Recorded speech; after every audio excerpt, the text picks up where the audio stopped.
Oh, hey, what's up, everyone? Welcome to, forgot to bring us on camera.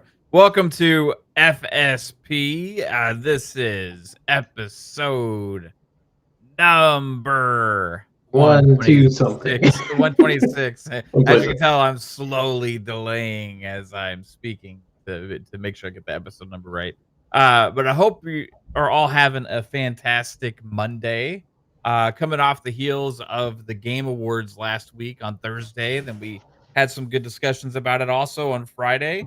Lots to be excited about when it comes to game announcements and reveals.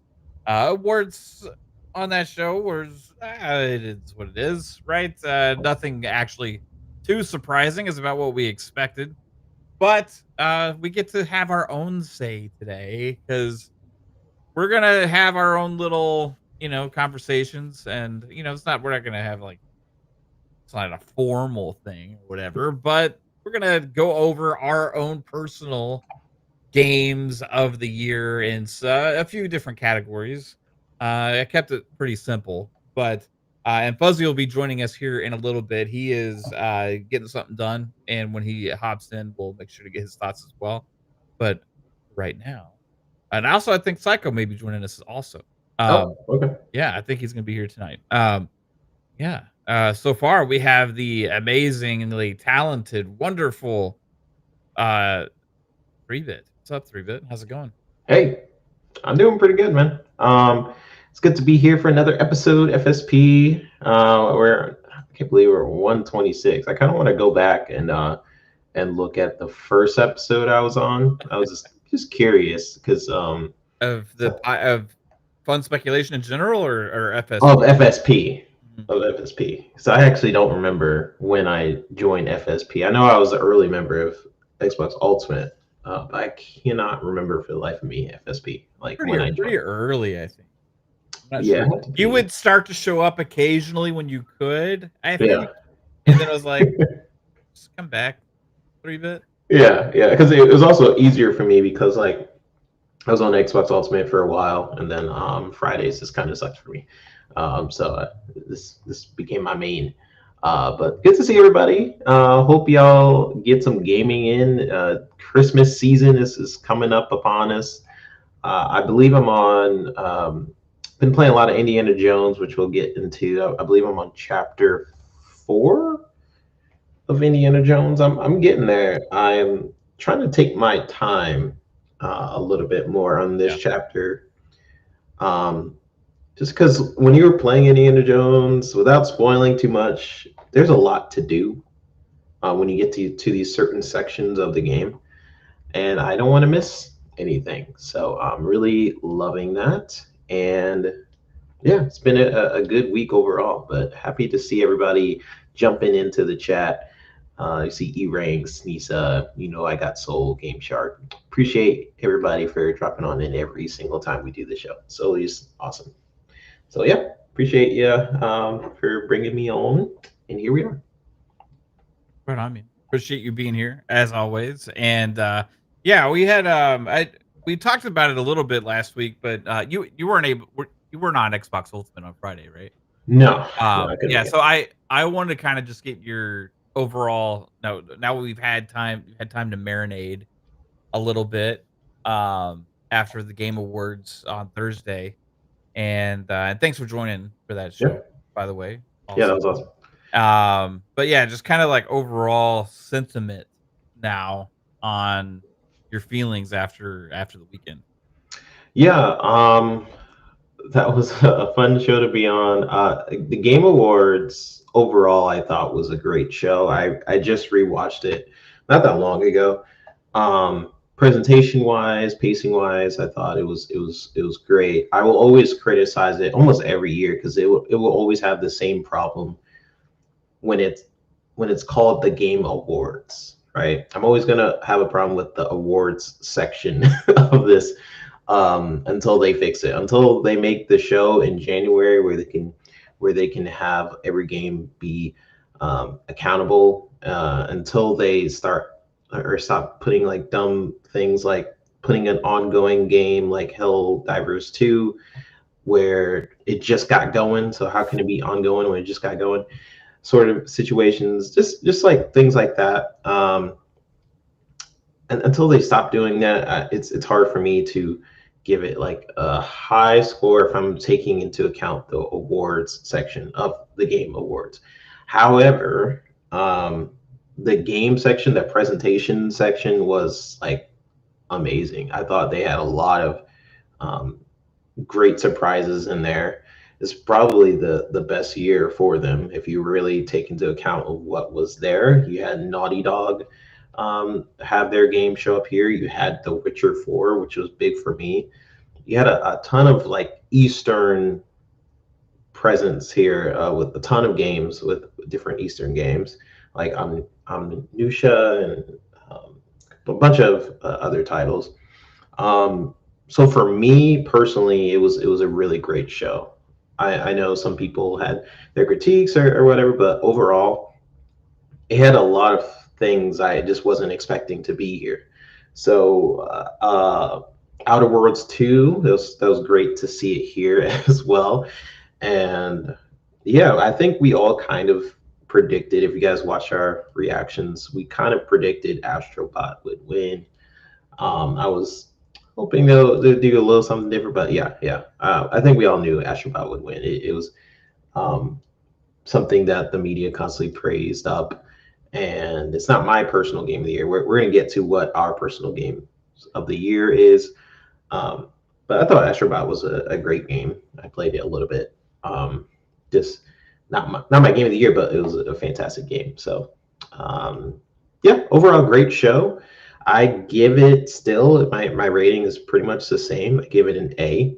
If it was like an E3 type presentation, if you are judging it for being an award show, which is fair, it's called Game Awards, I'll probably give it way lower, like a C or a B.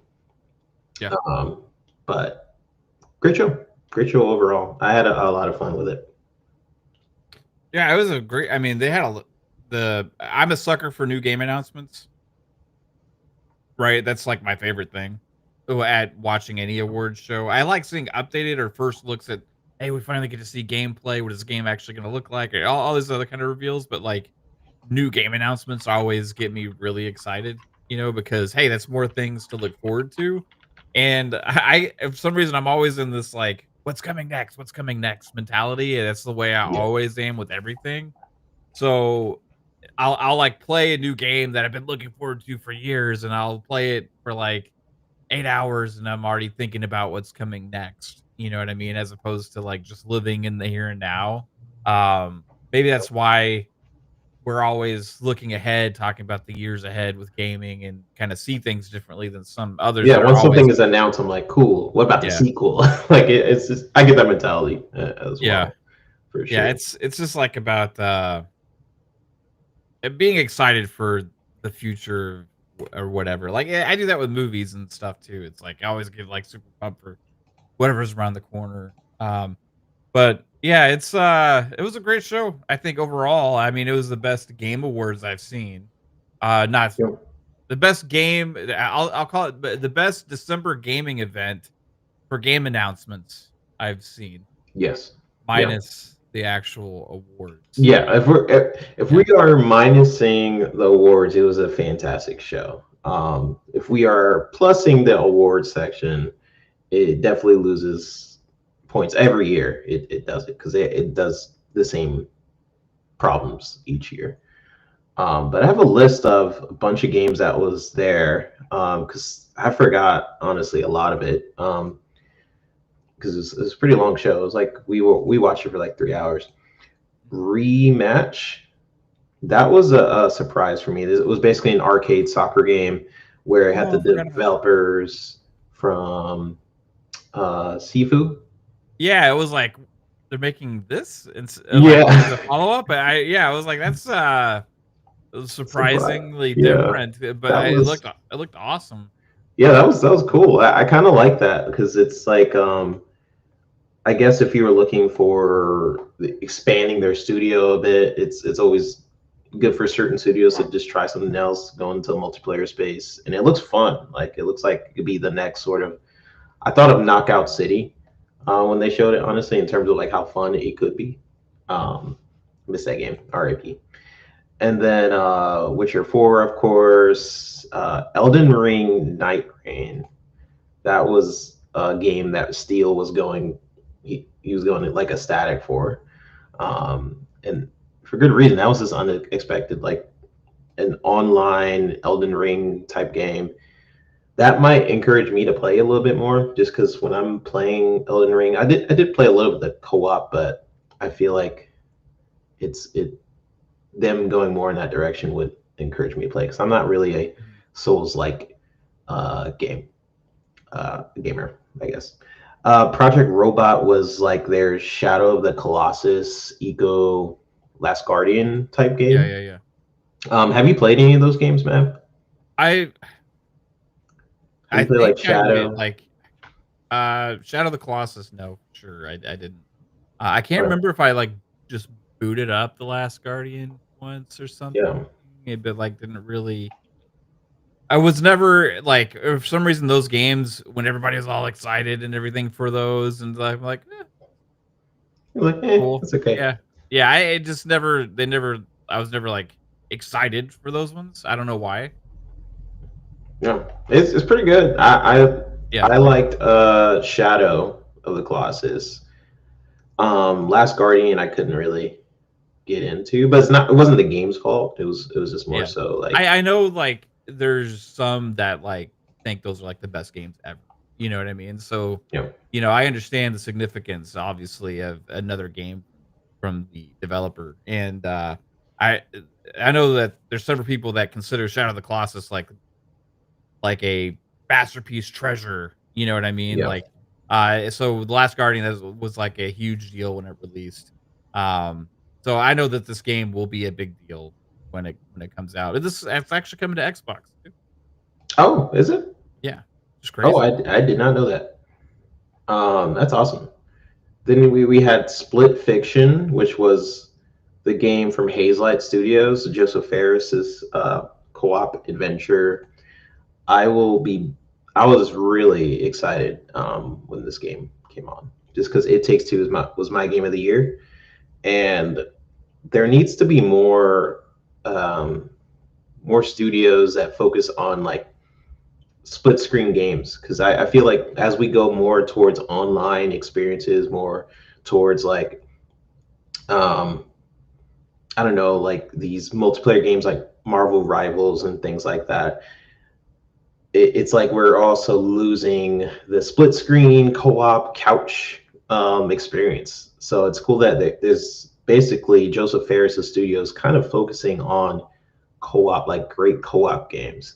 Because I've been looking for just fun games to play with people. So I was really excited when they showed Split Fiction. It seems like things they learned from It Takes Two, Mhm. and if you play like his other games too, it's like he learns or his studio learns a lot from each game they do and how to make co-op even better and better. Yeah, Like they did Brothers, they did that prison one, A Way Out. yeah, Then they did It Takes Two, and now this one. yeah. So, My daughter, who is actually just in the chat, hi babe. okay.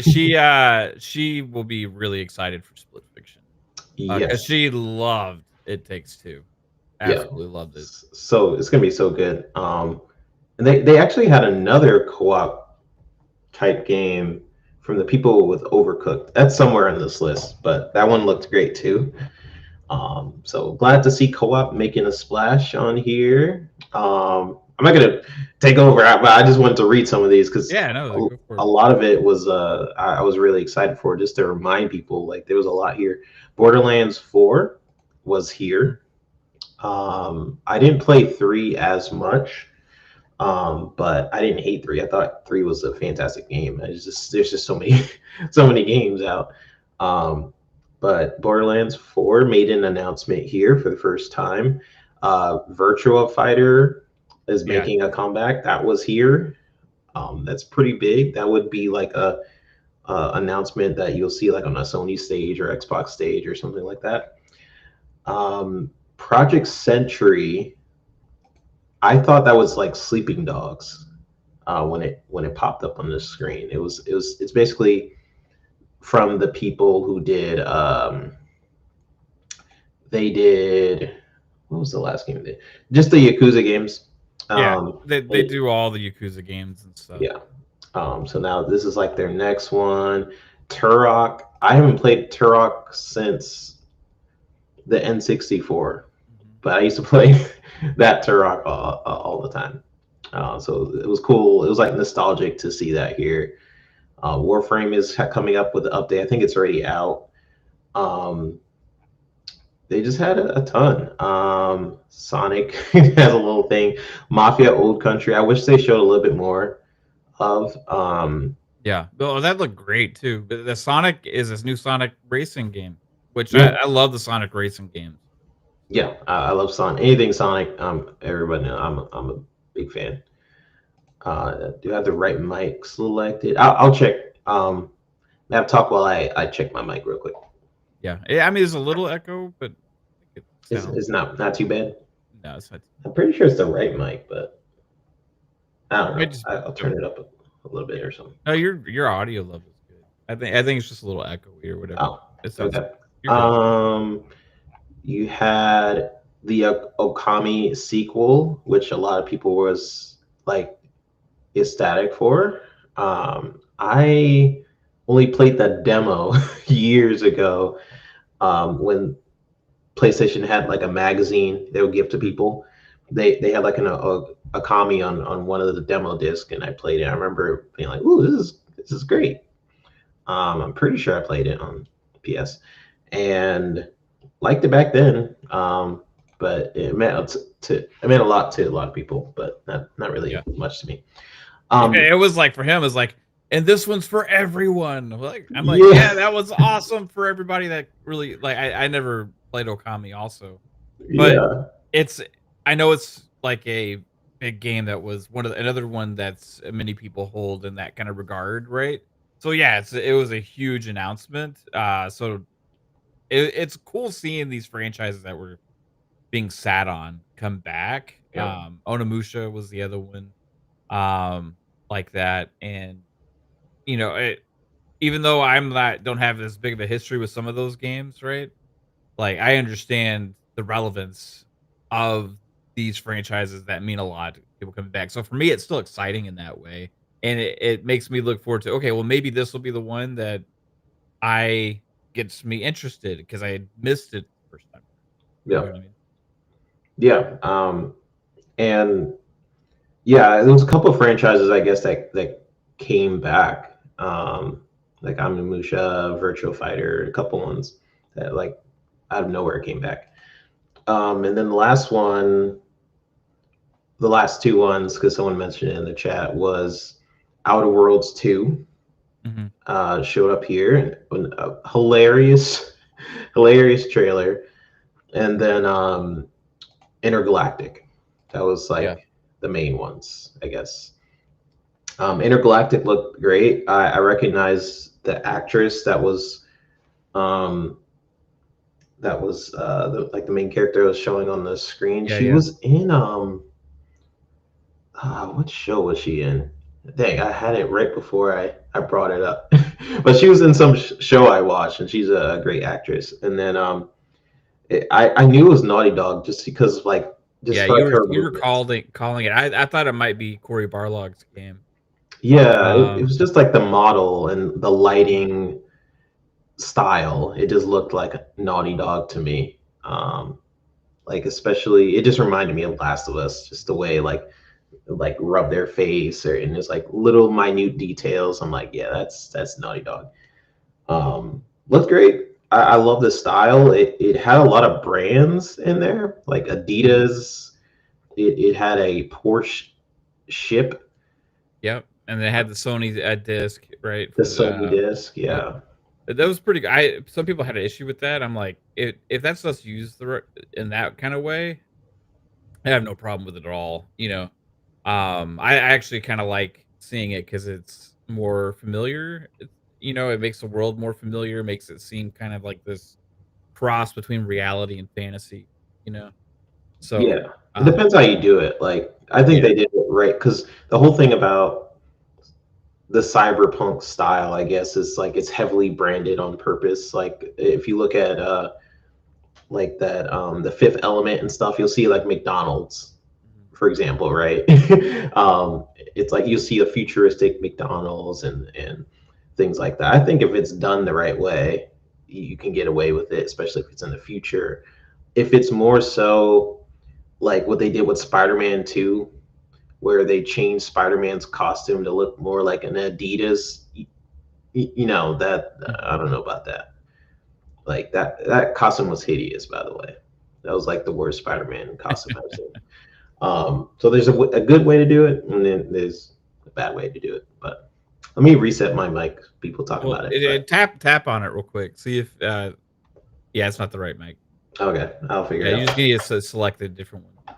Okay. Um, Shout out to the chat. Shout out to everybody watching. Hope you're all doing good. While 3-Bit gets his uh situation shadowed, we'll go over these super chats real quick.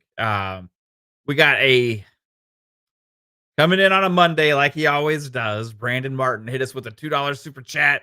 Says award show, let's go. Fly Eagles fly, sing it, man. That's right, 3-Bit. I think. No, I can't hear you, but I can hear that. No, Nope. What no. Well, I can hear something. You're just so quiet though. happening? It's the ghost again, bro. Like your voice is coming through something right now, but it's very, very quiet. What is it? Maybe that's your headset, Mike. The bad. Without the I don't know what it's doing. it's that. Yeah, it's coming through that. I can hear it, but it's very quiet.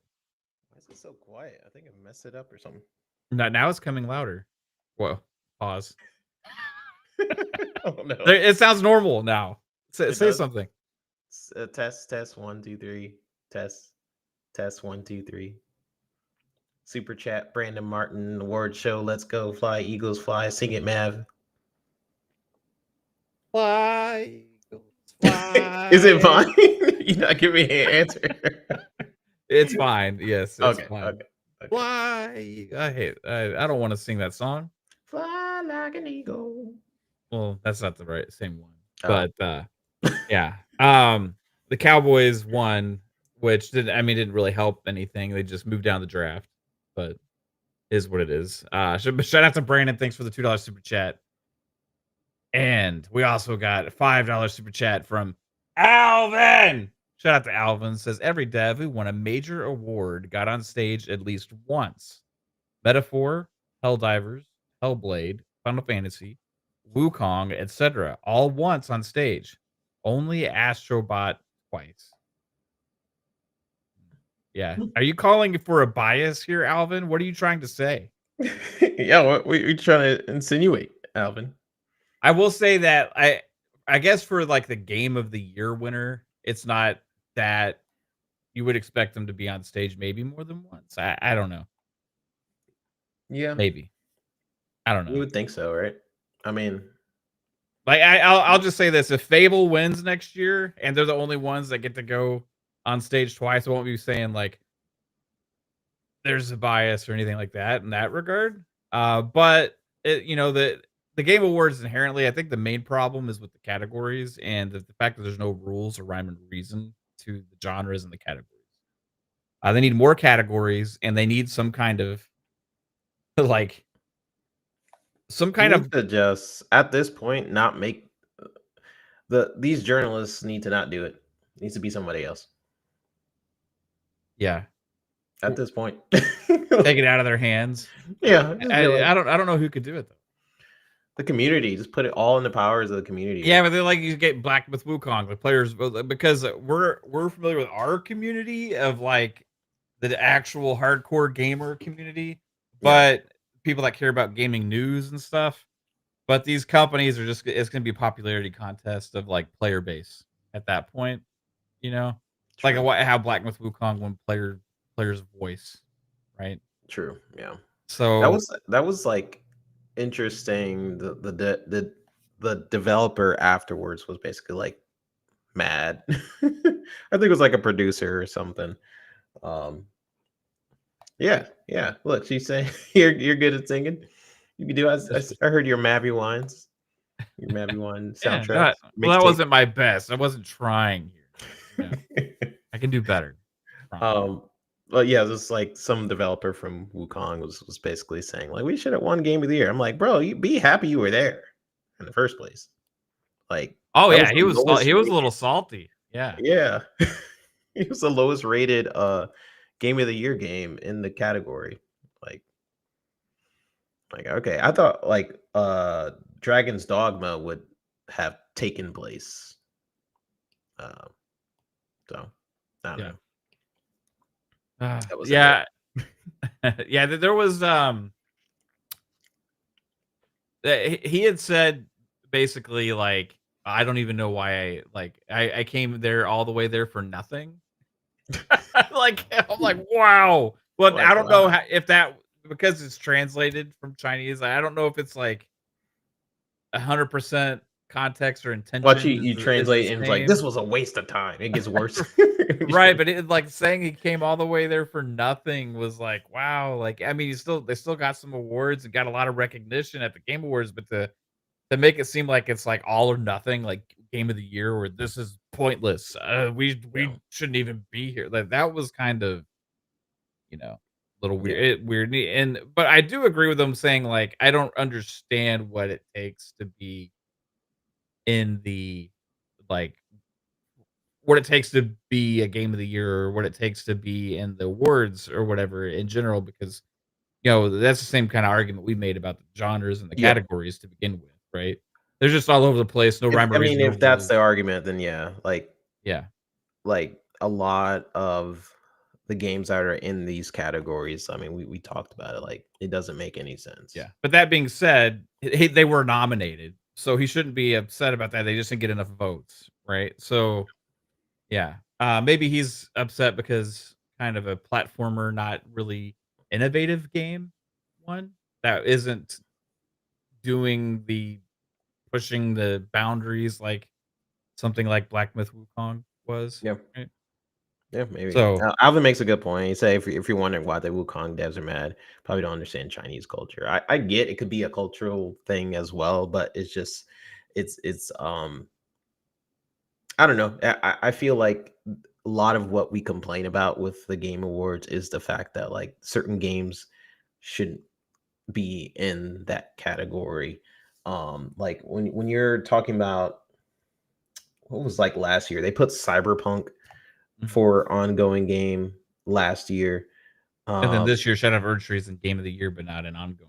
yeah, it's just it's Yeah, just inconsistent as heck. it It's doesn't make really sense. bad if you start to break it down. Yeah, like I said, there's no rules. He just rolls with whatever got the votes. There just needs to be like they could have like a super big curated list for each category, have more categories to where it's well defined what belongs in a category.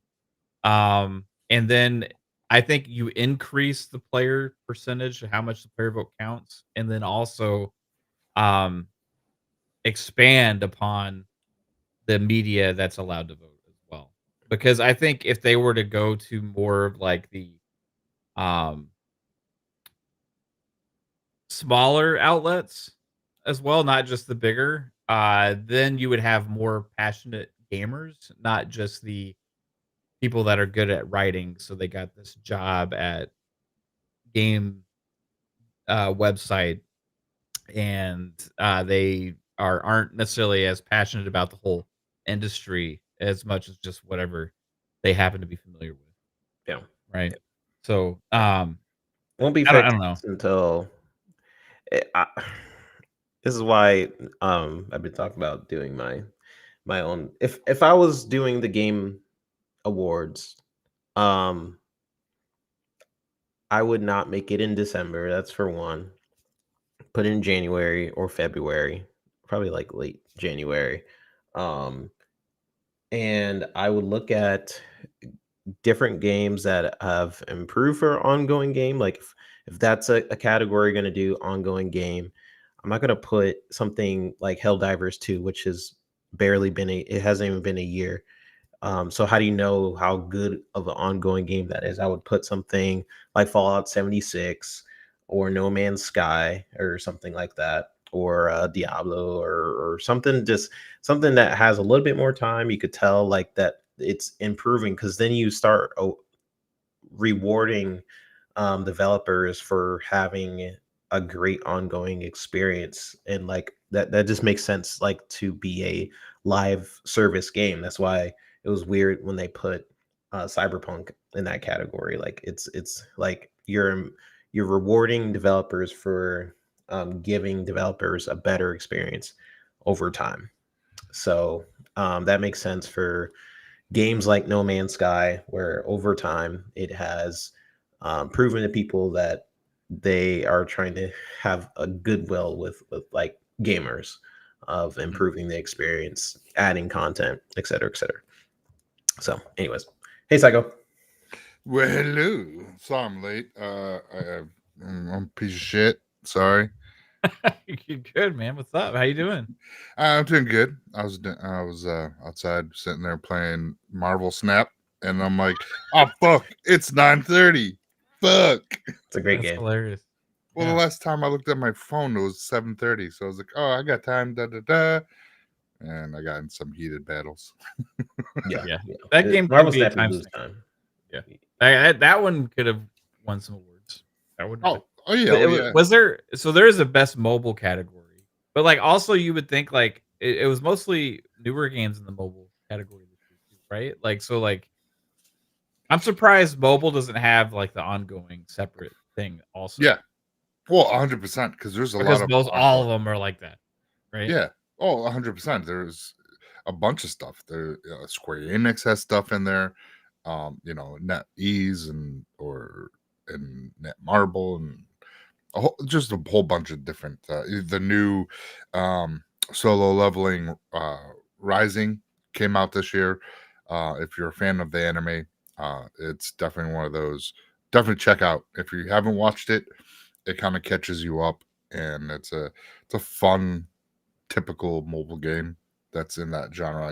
The typical, there's a hub, and there's like each day, you have to go on consecutive days to unlock certain things and yada yada yada. Yeah. So Yeah, Did y'all see that the intergalactic story might have actually gotten leaked? I don't know if this is true or not, but supposedly, like I've seen numerous people saying like the whole story. like the whole intergalactic plot got leaked online. Really? Yeah, I mean, I don't know if where. that's the case, Naughty Dog, they got some snitches over there. Yeah, this person says This has happened. the full plot for Intergalactic just got leaked. Spoilers, of course, but what do you think? And then he has a link to like the plot and the gameplay details and stuff. I hope Like the I hope third it's a time that's joke. happened. I'm not clicking on it because I don't want to see. You know what I mean? But like, it could be a joke. I don't know. It could be a massive troll. it could be.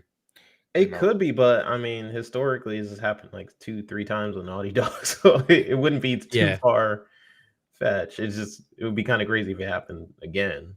Does it seem like all the PlayStation big games, like a Wolverine, like you could play the damn game on PC if you really want. You could basically play Wolverine right now if you want. Everything in Insomniac. Mostly Naughty Dog, but yeah, it did happen. Yeah, Insomniac. Last of Us Part 2 leaked. Yes, because everybody started freaking out about the story before the game came out. Yeah, I remember that. So that was like a big thing. Like they basically the whole game leaked, cutscenes, everything leaked for Last of Us 2. And then I think they had something with like Uncharted, but it was like just some gameplay snippets or something like that. And then the Insomniac leak was another Sony studio that was pretty big. Yeah, that one was. I mean, we got that was probably the biggest. We got like a 15-year roadmap. Yeah, Insomniac on that one. Like, Sony won't projects, do it. Like budgets, like reasons for cancellation. Like that leak was probably one of the most like revealing leaks we've ever had. Right? Yes. Yeah, and everyone's saying it's real. So, yeah, okay. The game store says it's not a joke. It actually leaked. Well, wow. I'm not gonna look at it, but everyone. I mean, you have the internet. I'm not gonna look at it. I'm interested in that game. Outside of the hate for it, but to me, I like when I first saw it, it was very interesting. It gave me that Cowboy Bebop vibes. Yeah. Being a space uh, bounty hunter in kind of like a retro futuristic timeline, which is kind of a cool spin on things. And people are focusing more on because there's a woman being the main character. Everyone's like, "Rah, she's bald." Blah, blah, blah." It's like, but it's a new IP. I get the outcry for some things that are ongoing that are been an established franchise, and then they change it on you.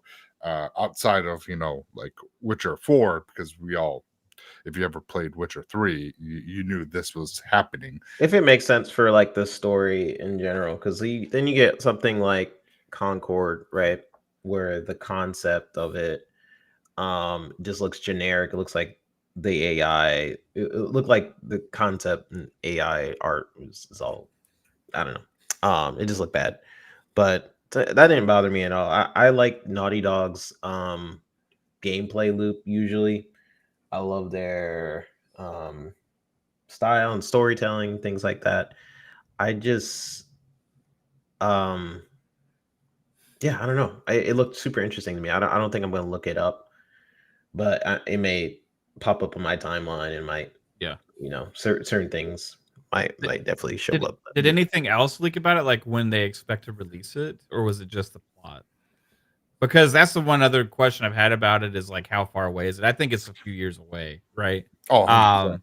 But I'm just curious because I think I remember Sony saying specifically they had like one big game a year, but like they said this a while back, right?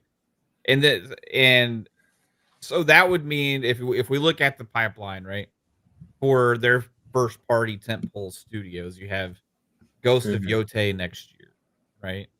Supposedly, if it comes out and everything, I'll assume it will. 2026 would be Wolverine, right? And then that would mean for me that Intergalactic right now would be potentially the 2027. 2027 game. Unless that is when they have their because Wolverine's 2026. Nah. Maybe unless they have the Wolverine game or their Venom game, that That's gonna be like a Spider-Man 1.5. Yeah. Right. but they So, still like, consider that a big game. I think that one may be next. Yeah. It for marketing wise and excitement around brand, it'll be big, right? But I'm talking about like just in general about like a If it is big new IP from a tentpole studio, right? yeah, that's actually a great point, man. Like one game per year, they did say something like that. I remember that quote somewhere. If that's the They said a couple case, years ago. yeah.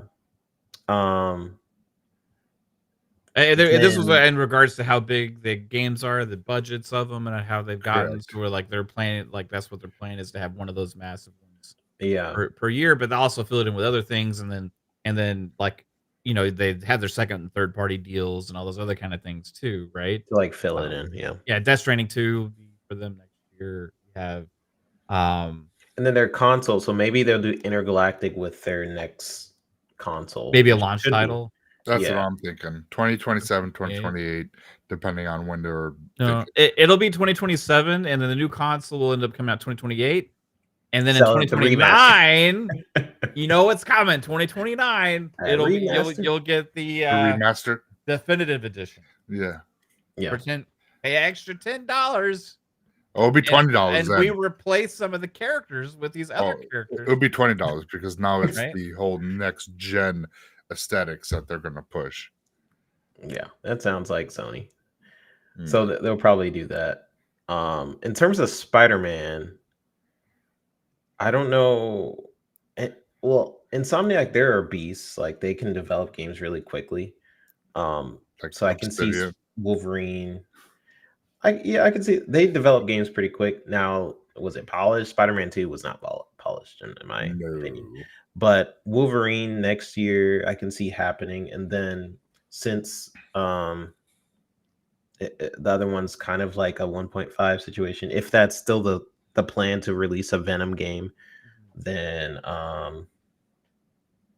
maybe that could be also releasing the same year. Do you guys think they'll do that, or they'll wait?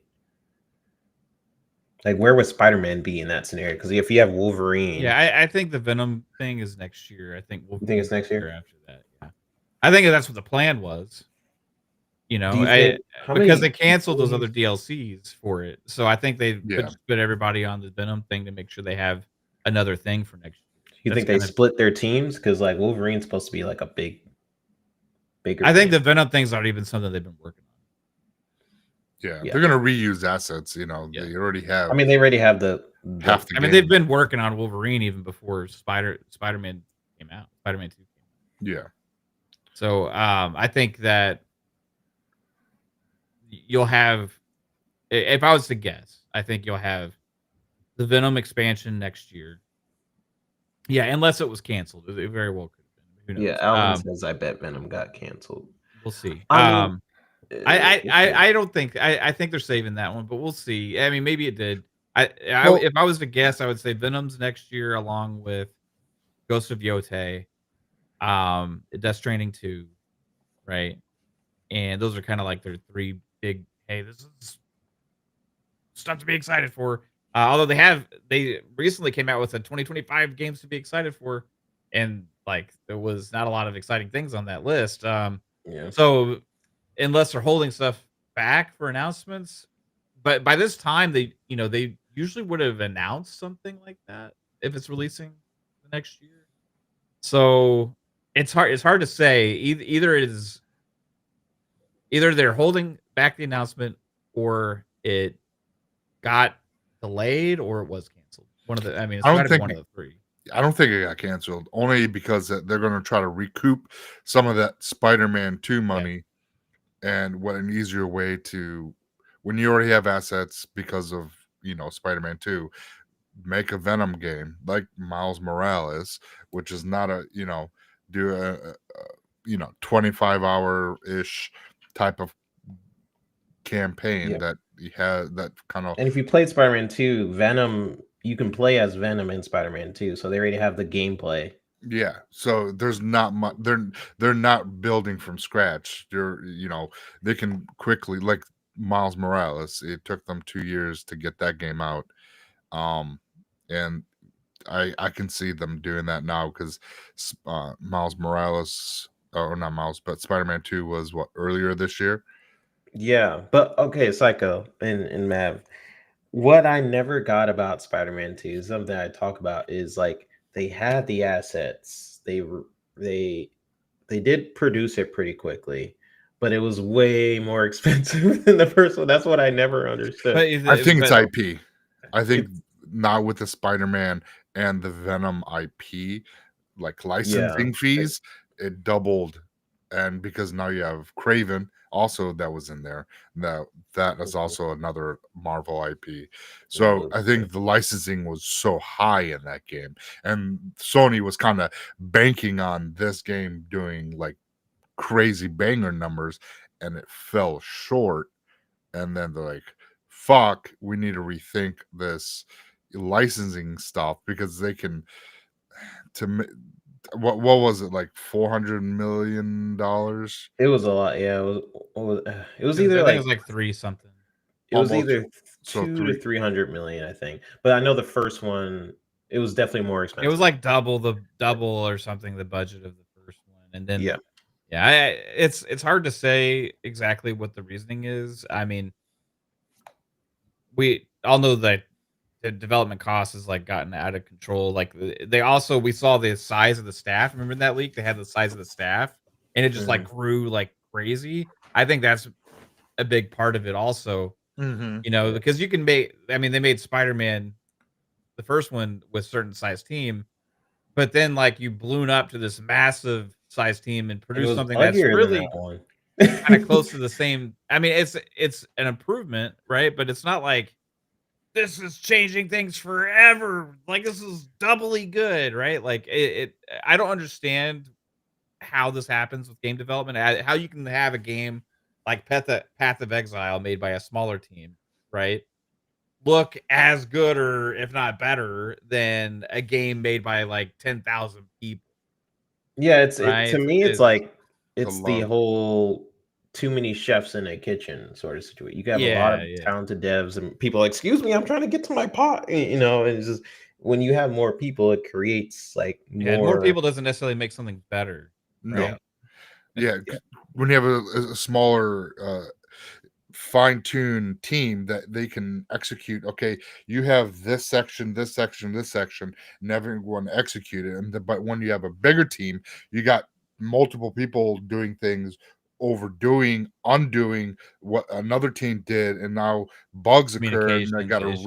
Yeah. redo yeah. everything. So time kind of lingers on that, and I Yeah, think a lot of that it's like you're So, moving like a 100%. cruise ship instead of like it's a not a nice well-oiled cruiser. machine like it Yeah, used to be I with mean, a Um, lot of Sony. problems we had when I worked at Ubisoft is just because it was such a huge team. It was like, did anyone get my message that I said to, in communication? Like it's such a bigger companies have to just deal with a lot more because yeah, it's a lot of bloat, honestly. I yeah, mean, I think there's a lot of bloat in general in the gaming industry with all the half-started projects, cancellations, testing things behind the scenes, all this stuff. It's like, well, we've got to make sure things are perfect and all this stuff, but then they still release some shit. You know? So yeah, it's like, and it took us 3 times the amount of developers to make this shit just to as make the opposed to menu our cash. screen. You Yeah. know, like it doesn't make a lot of sense. I think there should be somebody in charge of like a streamliner or something Well, like we usually can't that allow ourselves to have this happen to us. that's what the Um, management team is supposed to do. Is supposed to overlook the teams, make sure everyone's humming along and doing what each team's supposed to. And but if you're not overlooking and you just let them do what they do, and people are It just gets harder overstepping, the bigger the company yeah. is. And then Like, if they are at work, if they're at a certain location, yeah. if they're work from home, that all plays in a factor as well. And if you want to Because look at why budgets are so high, well, I mean, you got to pay all these people, yes, oh, that right? I that mean that. and the licensing fees, you know. So yeah, we used to get these games like every couple years, and they would crank out, and they were made by smaller teams. Now it's like yeah. thousands of devs and 7 8 years. It's just it's not a smart way to make a game. And the thing is, like, maybe you can speak to this for a bit. I know we're getting way off track, Sorry. but the tools are the same that the developers have access to. So, like, I think it's just all about the talent that's using the tools at the end of the day, not and how good they are utilizing them and creating things. Like, if you have a really talented artist that's really good using everything, he could probably build stuff pretty well and pretty quickly and stuff. And but if you have 50 people doing the same thing in the same area, it creates a lot of conversation, creates a lot of Yeah, different it kind of mindsets and just ideas and meetings. And depends on the team. yeah, Like there's a reason why I say like, oh, I'm kind of happy for Halo to go to the Unreal Engine, but I don't necessarily want every developer to do that. Um, No, just because like not everyone can do it. It makes sense for Halo in my eyes, just because like you're trying to attract more people. More people know about the Unreal Engine. A problem that's been with 343 in the past has been they hire people as contractors, and when they hire people, they have to learn the slip space engine, and that takes time. And then by the time you know it, their contract is over, and then you have to yeah. keep doing that as a recycle thing. So for Halo specifically, it makes sense for them to use the Unreal Engine. Well, Um, but I don't think everybody. I don't think everybody needs to use Unreal Engine. I Like, definitely yeah, see the issue with Halo. I know we're way off topic, but with yeah, Halo, I see that they had somebody build slip space, and then they let him go or he quit, and then they're like, oh oh shit, yeah, we have to learn this. And then they have you have contractors on top of that trying to learn it as well. And then once they, like you said, they learn it, they leave. That was just a fucking mess. And yeah. That the whole was thing, because of Washington State, they can't have it is why they had contractors and not actual people working for 343 is because that state. So there it was, the BS like state laws or something. Yeah, so that's why they didn't have people actually, 100% workers at 343. They had who was there, and I forget the whole logistics of it, but that's why they had contractors. But that was like the Yeah. worst thing. If for them, they should have fucking moved out of state to have 343, maybe in fucking Oregon and fucking build it and have the people there learn it, and who knows, we could have had a better Halo game off the rip. I mean, I loved it.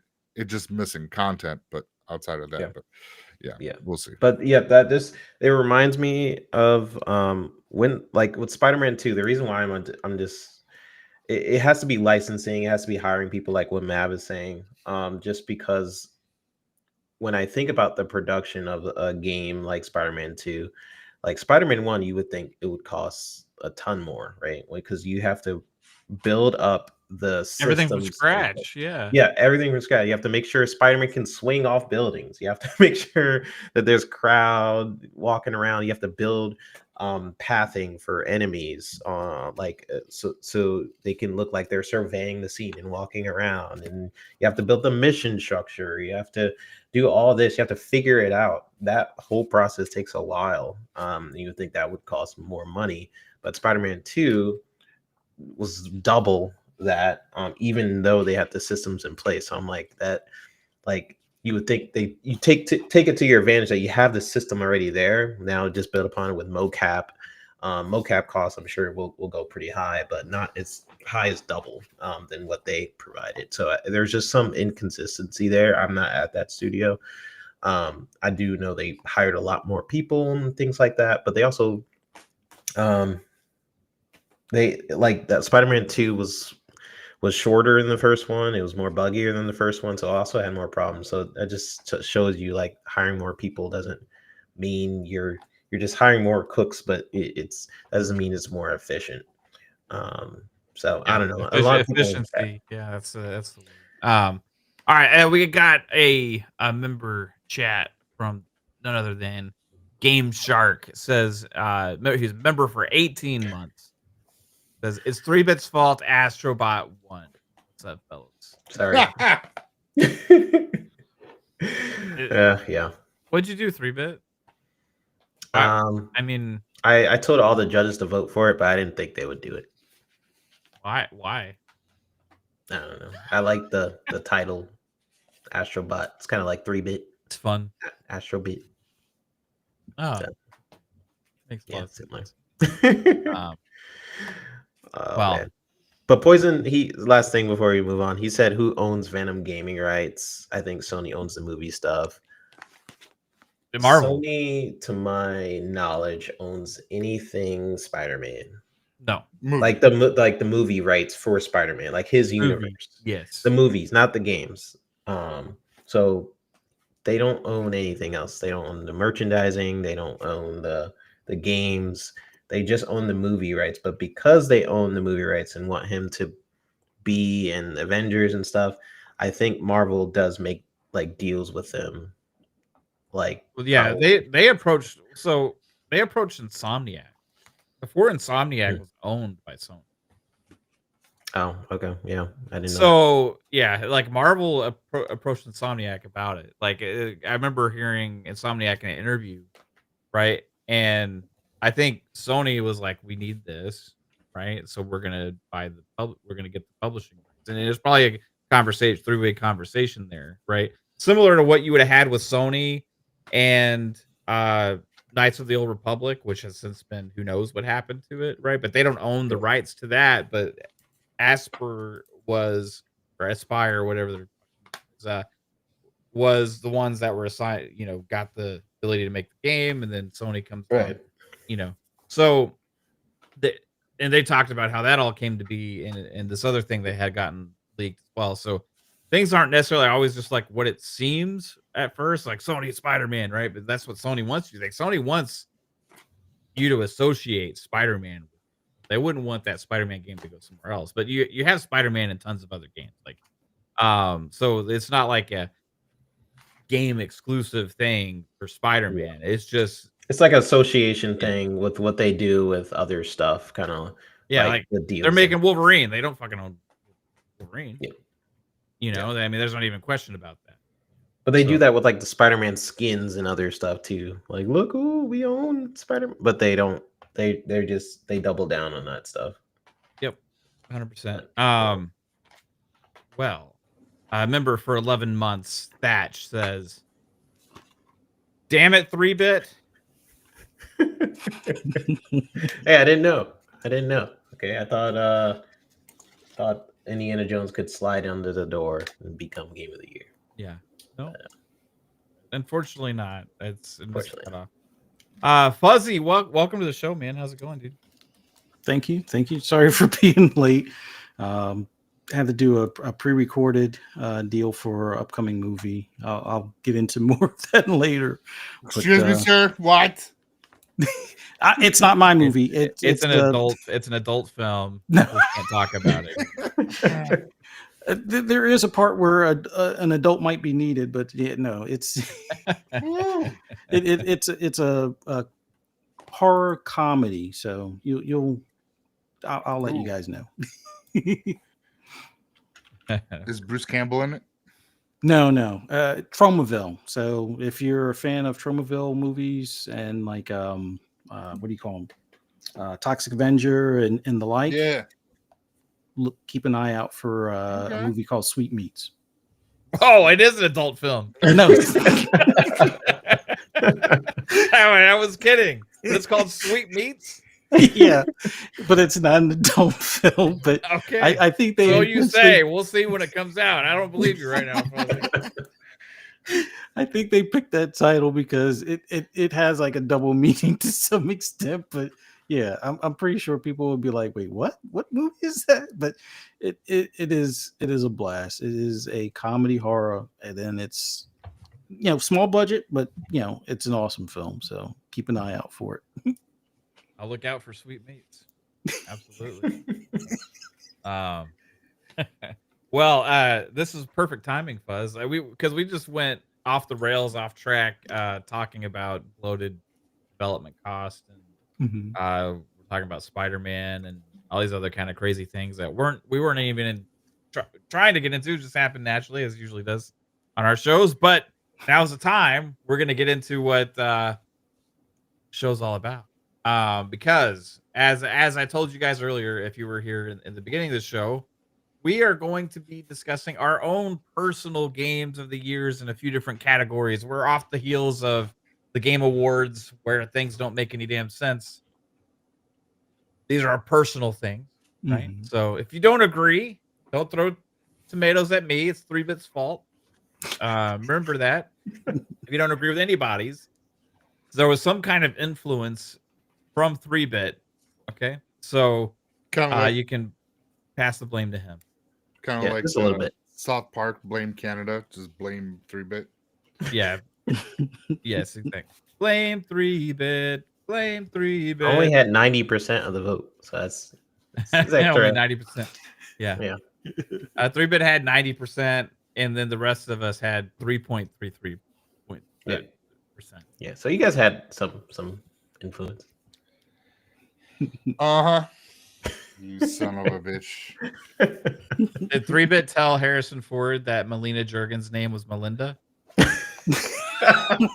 Oh, what 3-bit did, here's the problem. What you guys don't know, 3-bit was actually hired as, the animator person that he is to actually do the teleprompters for the Game Awards. Yeah. And he accidentally slipped in a D. Whoa. Oh, pause. Whoa. Pause. Sorry.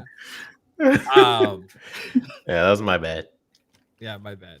I thought Harrison wasn't expecting that. Yeah. So he hasn't talked to me since. Yeah, I imagine not. Is he going to be in Sweet Meats? No Harrison Ford in Sweet Meats. No, just had to check. All right. Sweet meat angry.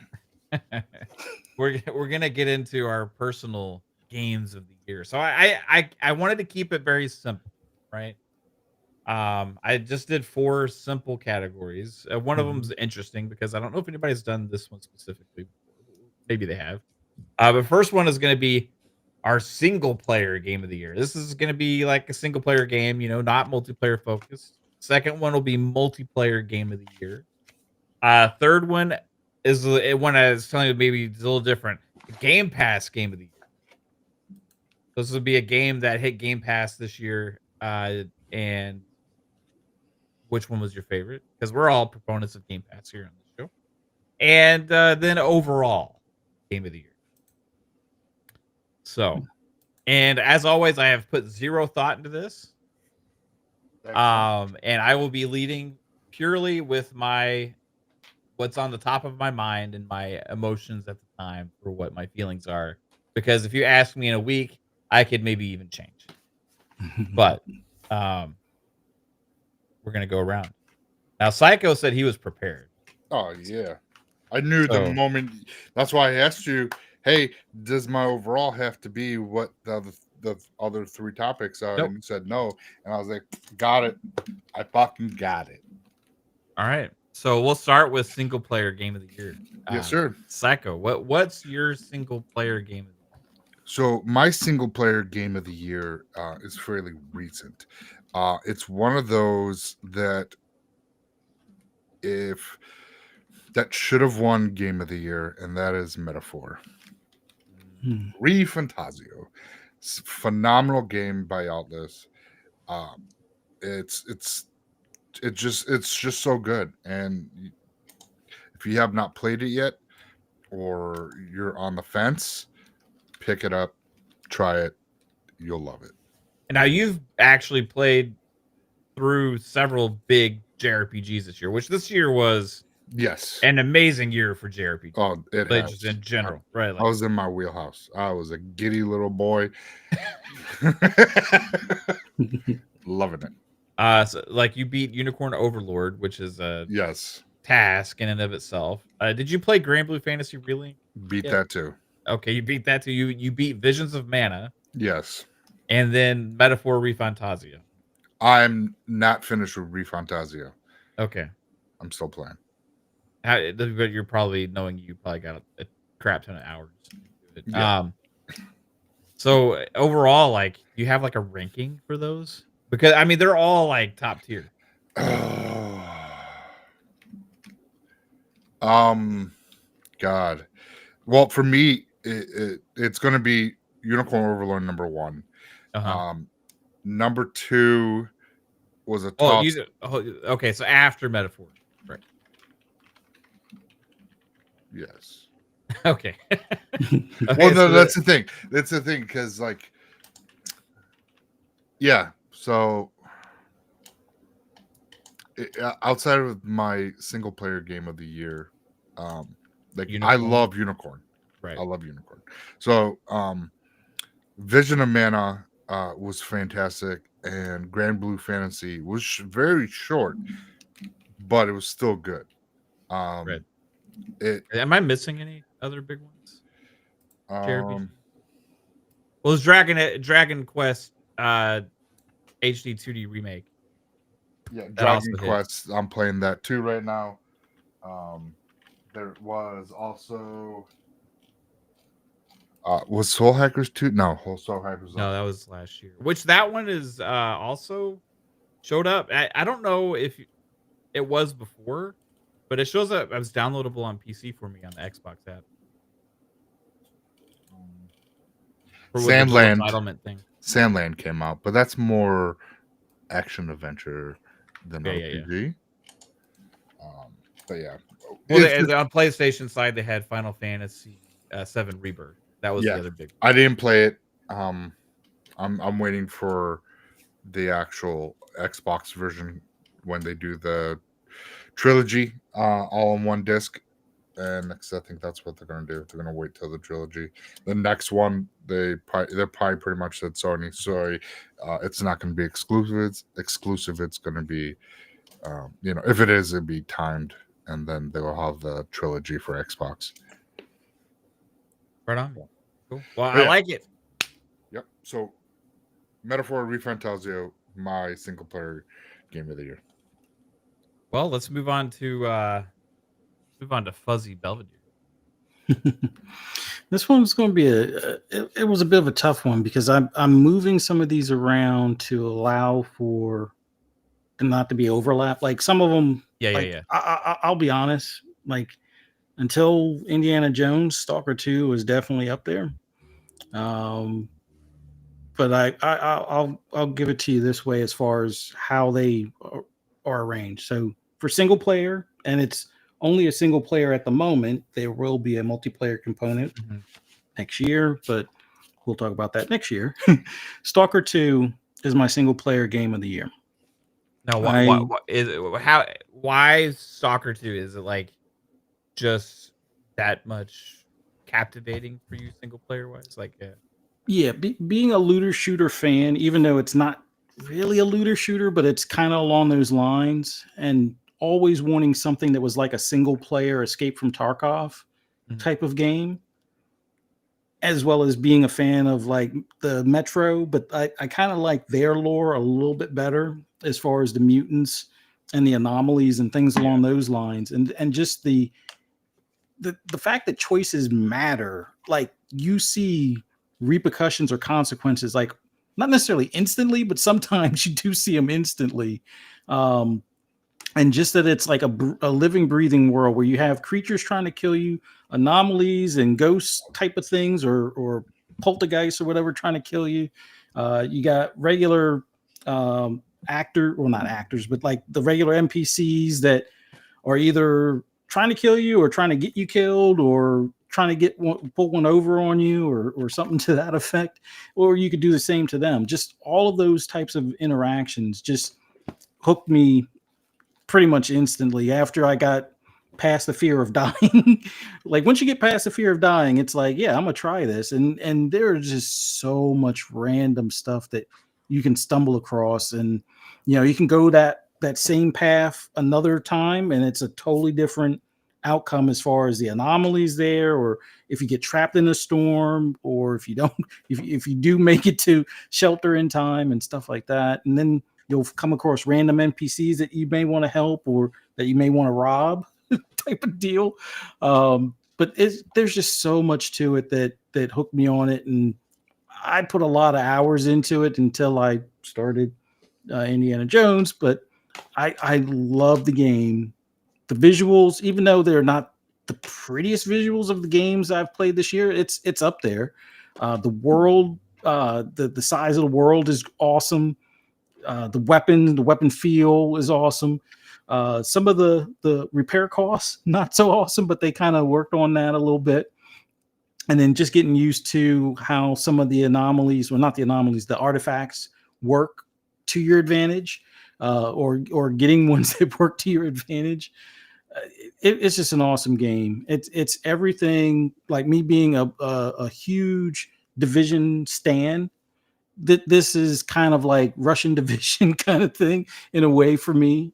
And I just like every bit of it. So I knew it was going to be a time sink for me of a lot of fun, a lot of time spent in it, but I didn't think it was going to grab me that much. So that's my single player game of the year.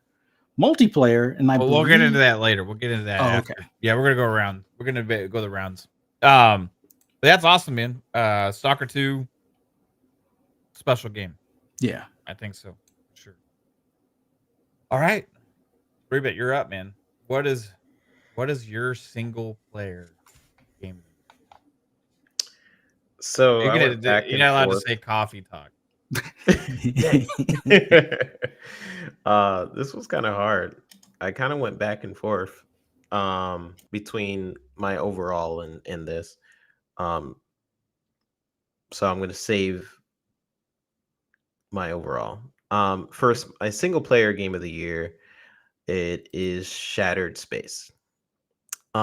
Just because it came out this year, and also it's the year I completed Starfield in general. So it kind of like collapsed into being my overall most played game this year, and then also Shattered Space. Like I love the storyline, if that counts.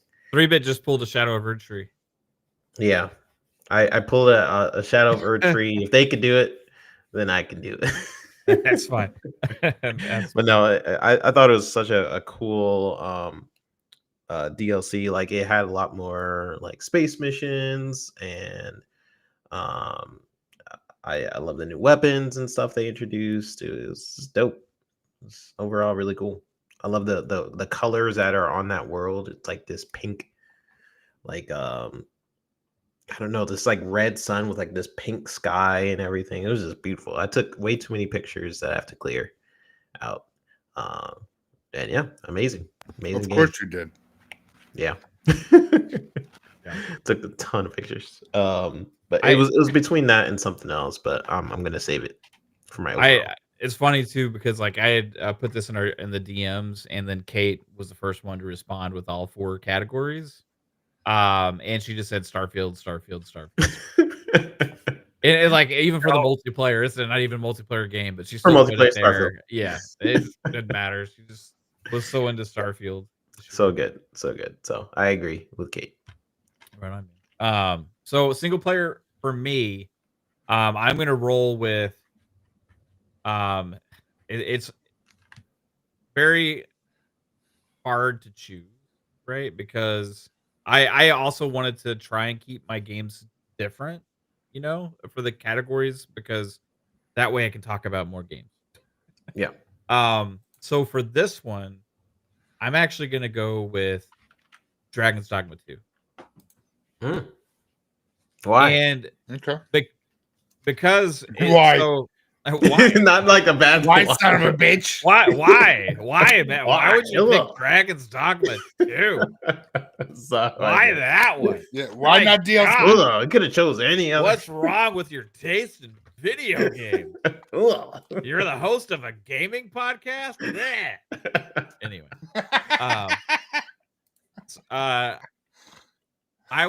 But here's why, because I've never played, and this is interesting, I've never played a single player game. Like, and I know I played the first Dragon's Dogma, but it still, with the pawn system and stuff, it didn't kind of, maybe it didn't use it as much or something. I'm not sure. But I've never played a single player game that got me feeling like I was actually part of a living world with other players online still. But it was still single player. But like the pawn system, the way it works in that game is so good. And I also love that it's one of those games where anything can happen, right? Like you can accidentally punch the wrong guy in a town. You can punch a guy in a town and just all hell breaks loose, and you have the whole town coming after you or whatever. It's very like immersive. It's very like creative in the way you play and the decisions you're making all the time. In a way, it's kind of like soccer in that way, where it's like you're always kind of having to think about what you're doing because you could get yourself into a bad situation. Yeah. With your Can health you make like dissipating. your AI sick and stuff? Oh yeah, like you could catch diseases and stuff that happens from using the wrong pawn. And it's a Yeah. it's a be careful who you hang around with, everybody, I mean, it's a single player game, but it's taking things and making it a more social experience. Yeah. Right? I played the And first much one. I didn't get a chance to play that one. Yeah, it's a fantastic. First off, it's also gorgeous, like gorgeous looking game. The gameplay is fun as hell. The story is great. But like it's one of those games I just kind of go around and do whatever I want in still, even though I'm following the story, kind of. I go off the beaten path, you know. And I love games like that. So I wanted to make sure Dragon's Dogma got a shout out. Now the one that could have gotten this nod, it was very close, with Space Marine 2. But I put way more hours into Dragon's Dogma, so I went with Dragon's Dogma on that. Yeah, and that should have been in. I feel like that should have replaced Black Myth, but Yeah, and then also Space Marine 2 is technically co-op. You could do co-op and all these other things. So it's kind of like, yeah. Dragon's Yeah. Dogma. That's a good one. Thanks. I like that one. I thought so. Yeah, I really enjoyed Dragon's Dogma 2, and it has another place in my list, but we'll get to that. It came out earlier this year, also, so it's kind of like if I was doing, it's so hard because I played so many games this year I really enjoy, but it didn't come out this year, so I was like, oh. Yeah. It's very hard. I still have Dragon Dogma 2. Not played it. Still haven't played I gotta play it. You need to play it, man. It's great. Dude, I got like 8 games sealed still that I haven't fucking touched. Mr. Physical. Only since I've been working at GameStop, but you got those games sealed, and as you're not playing them, they're going down in value. You could go play those same games like if you were to go buy those like this week with all these sales going on, they'd probably be like a 10th of what I know on them. That sucks. I know. It does, but it is great digital games. It's the way it is. Mm-hmm. Yeah. You can't on Steam, I think. It is what it is. I still haven't fucking touched Baldur's Gate 3, but I got the physical collector's edition. I'm not opening that son of a bitch. Yeah, I still haven't played that game. I'm keeping that sealed. I played it a little bit, but I haven't played it enough. It's on sale right now, digitally. I might be picking it up because I got the digital code. It's like 30. No, it's 55. But I got the digital code for the DLC. Mm. Yeah, so the deluxe edition, because that's what I got, and so they gave me the digital code for that, but not the full game. But I don't want to open that because that thing's for Xbox, and to find that son of a bitch, it's fucking. I'm waiting. I'm hoping that goes up in value. That's maybe resell it. But throughout some gifts there for the community. Merry Christmas, you y'all. filthy animals. Shout out to the chat. Appreciate you guys. Well, let's get to the next category. Would be multiplayer game of the year. Yep. And I wonder how close we're all going to be on this if we all might end up picking the same game. It's possible. I feel like we might all pick the same. Probably. Psycho, what you feeling for multiplayer game of the year? So this game took me by surprise. I loved it from what I played of it, but it just gotten even better, and that is Call of Duty Black Ops 6. The zombies in it, surprising. Holy shit. And just the multiplayer is it's so good. And that for me is my game of the year for multiplayer game of the year. I mean, it's just so good. Like, it is. It really is so good. It's definitely elevated Call of Duty to another status, which was hard to do. Mm-hmm. So, next Call of Duty game is gonna have a lot to live up to after that. Yeah, good luck. Yeah. What about you, Fuzz?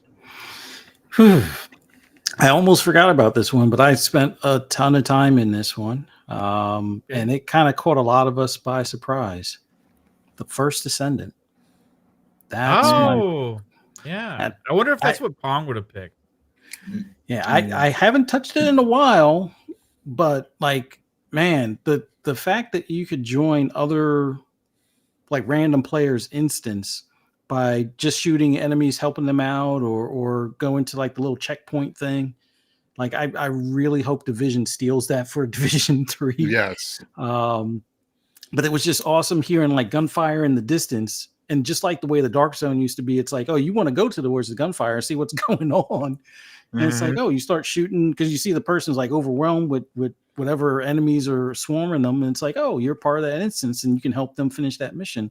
Like that is such a cool mechanic. I didn't really like the grinding as much, but it fits for a free-to-play game. And that's, I guess, the key thing. With it being a free-to-play game, it's probably one of the few, if not one of the only free-to-play. I don't count Destiny because that was a pay game early in its life, but it's one of the few free-to-play games that hooked me, where I actually spent time and a little bit of money in it. And yeah, it definitely, like, I forget how many hours I have, but it was on my Xbox year in review. So that definitely gets the nod for multiplayer game of the year.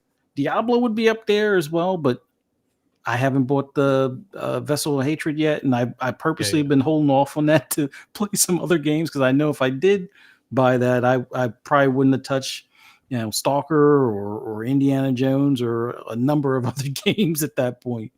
So yeah, First Descendant, my multiplayer game of the year. Right on, man. Well, Like it. I like that. I wasn't expecting. And again, I forgot all about that one when I was trying to think of things. But I had some fun with First Descendant. Sure. Yeah. I didn't get like as sucked in as like Pong did. Mhm. But it's definitely one I think I'll go back to at some play some. So Yeah. good call on that one. Well, 3-bit. Did you play anything multiplayer this year? this Black Ops, I played more after. Not a lot though. I've been single player heaven this year. I would just say Black Ops 6 is definitely up there. My runner up was probably Marvel Snap because I played Marvel Snap. the heck out of Marvel Snap. Especially having 1v1s with the wifey and stuff. She's really good at Marvel Snap. So yeah, it was close for me, but Black Ops probably inches over Marvel Snap just a bit, just because it feels so freaking good to play. The Omni movement to me adds quite a bit. Oh yeah. And the zombies this year is also very good. So yeah, I'll pick Call of Duty this year. I haven't played as much multiplayer as I usually do every year. Like I think my most played game this year was actually NBA 2K. But for the most part, other years it's usually Halo or something like that. But this year, I don't know. I was just saying, I was like, everybody leave me alone. Let me play single player. But after I beat the Call of Duty campaign, I did get a chance eventually to play a little bit of the multiplayer. And what I played was pretty fun. So I definitely choose Call of Duty this year. And maybe next year will be like something like Space Marine or something like that. I haven't gotten a chance to play those games, so that could definitely climb up. Well, I want to give a shout out to this game. But it's not. I had a battle within myself, a little bit, because when this game launched, I was like, "This is amazing, I love it," and played it, but then it kind of died off, and I haven't really gone back to it. But that was Helldivers 2, which is Jasper's multiplayer game of the year. I think Helldivers 2 is absolutely awesome. It's a blast. It's great on PC. It's fun as hell with friends, just crazy shenanigans and chaos, right? But Call of Duty Black Ops 6 came out and raised the bar for Call of Duty. And with the best multiplayer I've played in Call of Duty since maybe the 360 days, right? And the best zombies for everybody that likes zombies a lot. They're enjoying that. But for me, it's just all about the multiplayer. The maps are classic. Like every map feels like an iconic map, right? The guns are amazing. It's just fun as hell, bro. So Call of Duty got it for me this year, and I do play quite a bit of multiplayer stuff, right? So this year not as much as past, right? I'd usually play also like a lot, maybe some sports games multiplayer, other shooters multiplayer as well. But Call of Duty and Helldivers 2 probably got most of my multiplayer time. First Descendant, Fuzz, I like pretty much played that by myself, right? I mean, you're in an online world, but I didn't really play with other people and stuff like you can. So yeah, but Call of Duty Black Ops 6, man. Yep. Yeah, I feel like pretty synonymous with this. Yeah. Now this is an interesting one. Yes. I like that Jasper's giving 3-bit shit. I know. That's what I was laughing. Hey, I said it was my runner-up. He said it was his runner-up. Yeah, he said it was his runner-up. We got to give him. but he did also pick a DLC for Game of the Year. Also. Yeah, but it's okay. Okay, but It did the come Game out this Awards year. set precedence that it's okay to do that. I guess. Yeah. Unless it was actually your fault that happened at the Game Awards. Now the evidence is starting to pile up. Don't be crazy. The evidence is You're gonna here get 3-bit shot. Yeah. I only said it to do it once, but no. It is my like if they. This is our personal games of the year, right? Yes, personal. So Our personal, there are no rules except for from your the own heart, personal- right? Yeah. So let's get to the next one, which is an interesting category. I wanted to do this one different because, like, favorite game to hit Game Pass. Like, now there's a lot of third-party games that hit. There's obviously the first-party stuff, but we all play a lot of games in Game Pass. So, Psycho, Yes, sir. what's your Game Pass game of the year? It's crazy. You could actually pick Call of Duty again. I know, right? But I'm not. This one is going to go to Indiana Jones and the Great Circle. When that game has it's just a great game. And it being in Game Pass, if Xbox released it a month early, it could have been in the running for Game of the Year and could have very well easily taken it by a lot of. I mean, the Game Awards fault. The Game Awards. I mean, if they can nominate Black Myth Wukong got an 82, they can easily pick a game that wasn't. It scored a 90s, but for a game that everyone shat on for being first person, it's in first person view. Oh, it's gonna be shit, and then you play it, and it actually makes sense as first person to explore, to do the puzzles and everything that's you're doing in the game. You're like, oh, I'm more immersed in first person view than if it was in third person. I like this. Combat is so nice. And me personally, I'm not saying do it to all games, but maybe give us an option.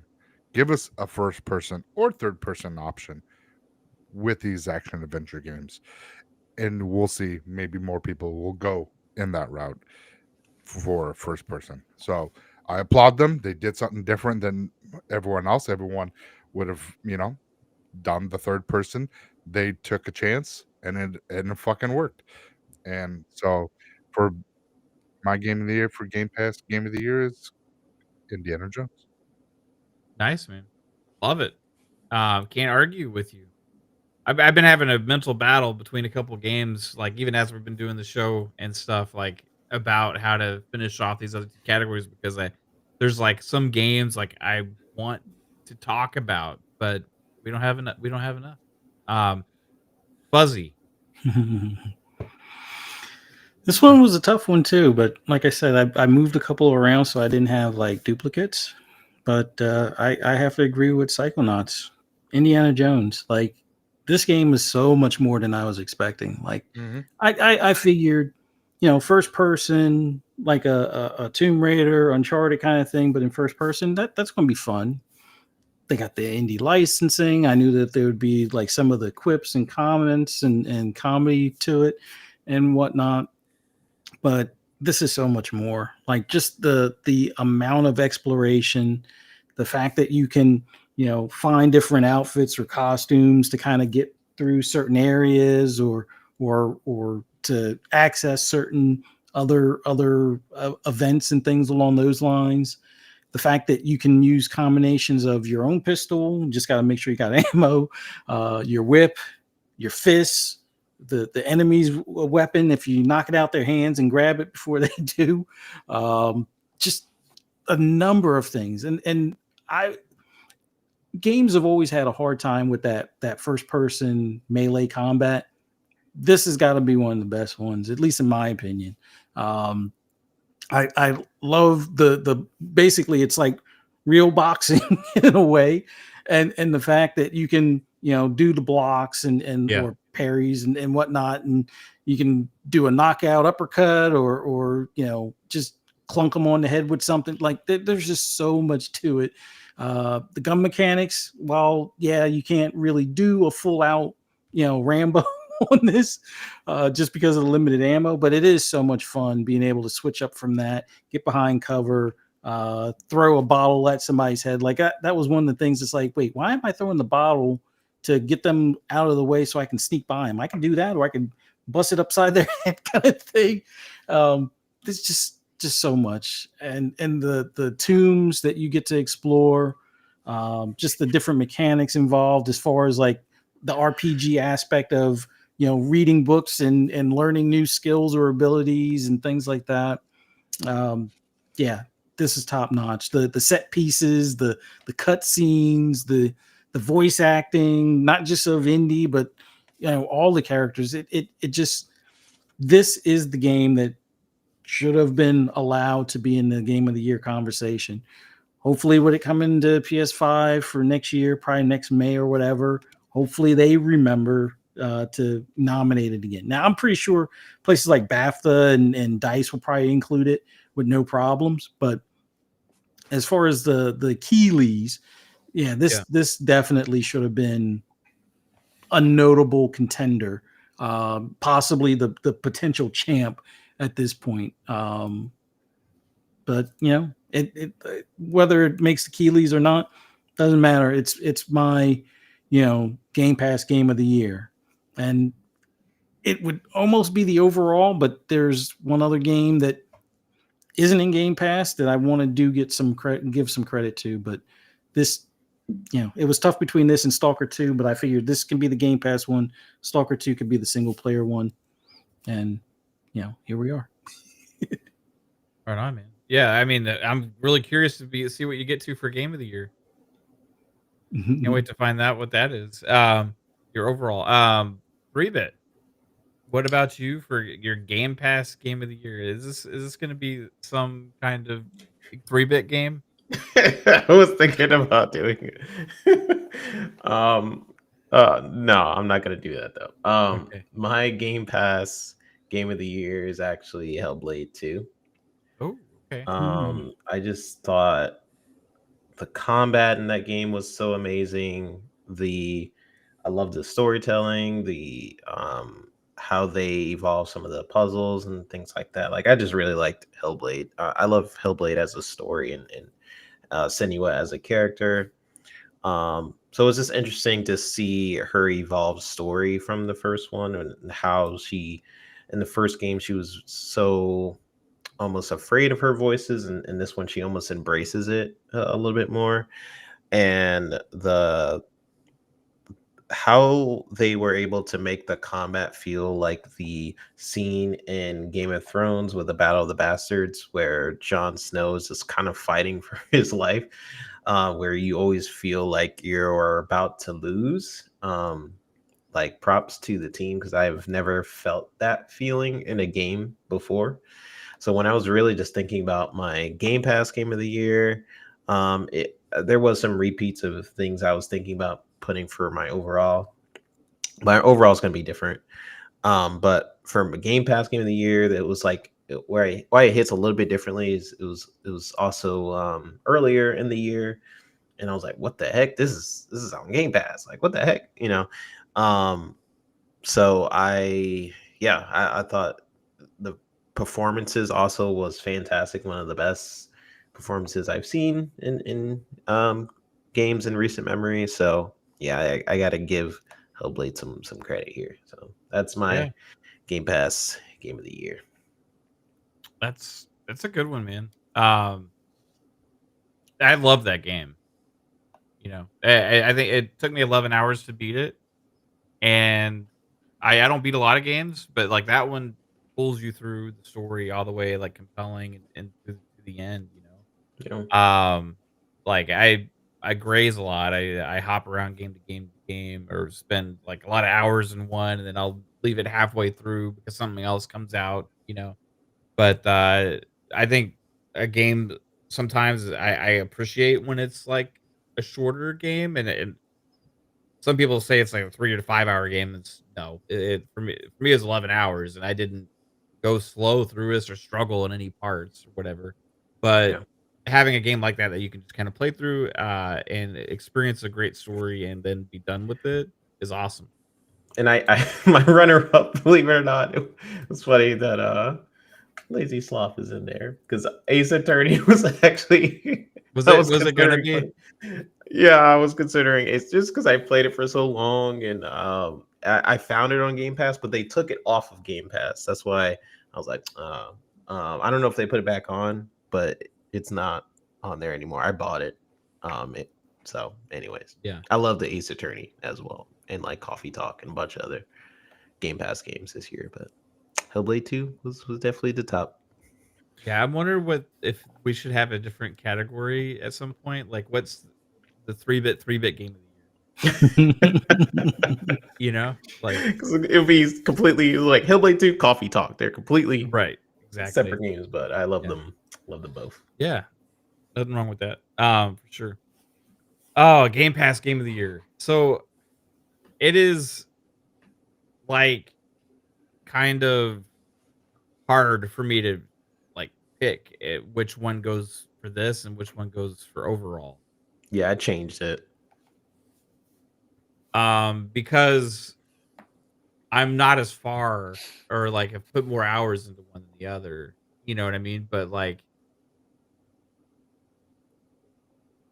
I just know what I'm experiencing right now, and like I have a feeling it'll become one of my favorite things I've ever played. Right? So it's like, but I do know this, so I'm gonna roll with this one because as a third party studio that's been heavily marketed with Game Pass since this game was announced for all the delays, everything they had to deal with the war and all these other kind of things, GSC Game World and putting out Stalker 2, and when everybody was like, "Oh, it's got the issues, got this," I started playing. I'm like, "Man, this is fucking awesome!"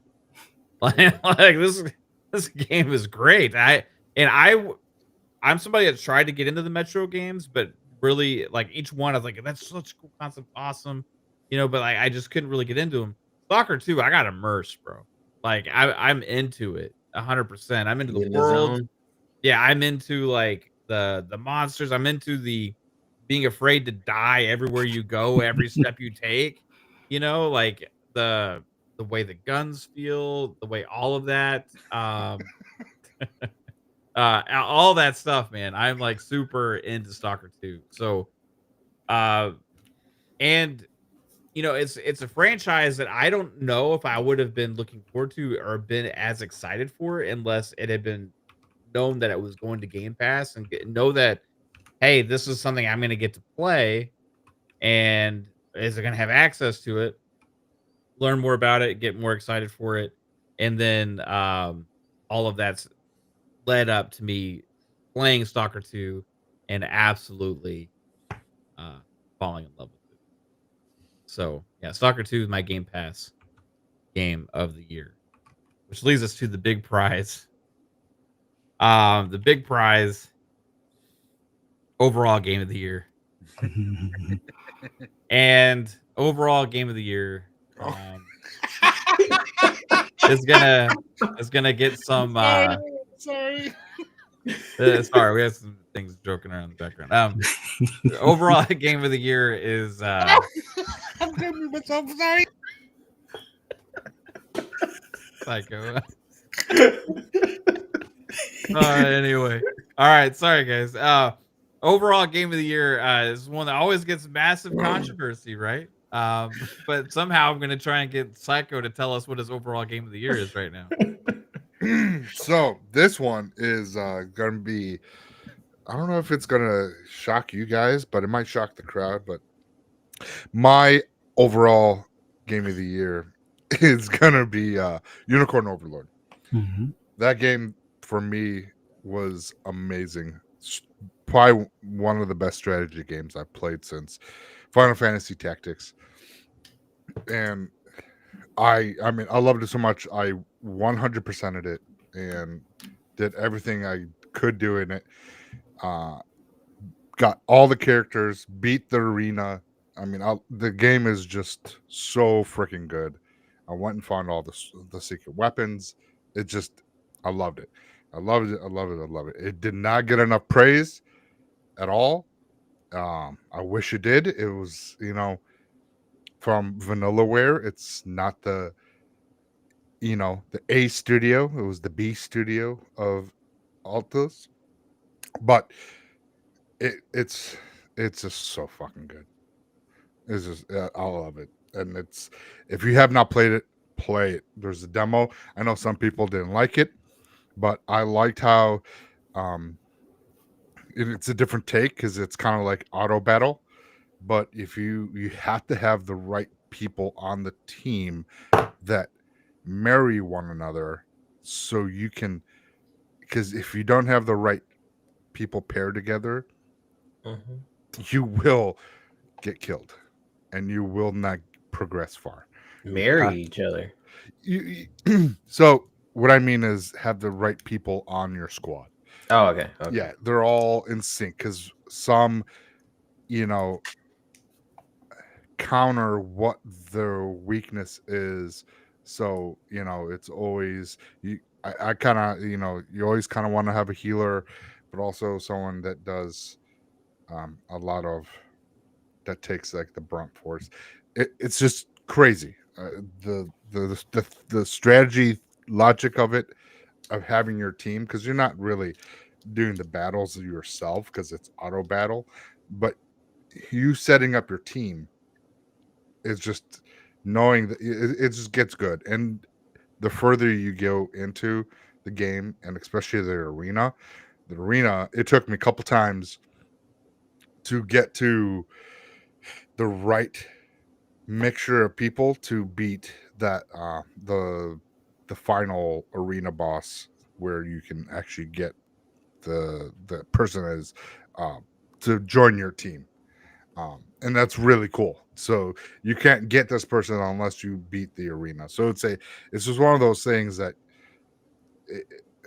it's just really good. And there's like secret hidden things that are within the game that you have to have good teams to, get the secret weapons, and there's just so much that's involved in this game. You guys gotta fucking pick it up, finish it, especially you, Mav, since you're a strategy guy. This game, it's so good. There you go. Awesome, man. Love it. Fuzzy Belvedere. What about you, man? What's your overall game? All right. So in the process of arranging this list, I tried to think about what is normally not in my wheelhouse that I kind of fell into, kind of thing. And this is where, for me, Dragon's Dogma 2 fits in. Spent a lot of hours in it, and I'm not the high fantasy like RPG guy. I'm more of the sci-fi or some sort of like not traditional, but like a RPG that's not necessarily like with dragons and such. But this one just, it clicked with me right away, and the fact that the companions and other NPCs seemed like, and this is probably, maybe this is my imagination, it seemed like these are some of the smartest NPCs in the game that I've come across in a while, where they use like Capcom are great at what they do, but they used techniques where the companions may have traveled with another, I forget what we're called, like not Dragonheart, but whatever, we're with another, main player kind of thing,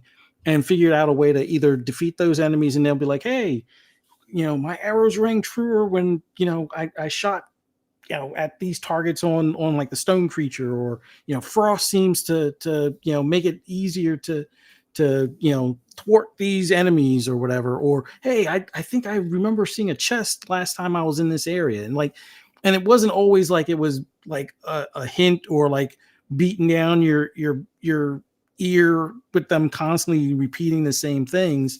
but it was like they were actually paying attention in the world and helping you progress.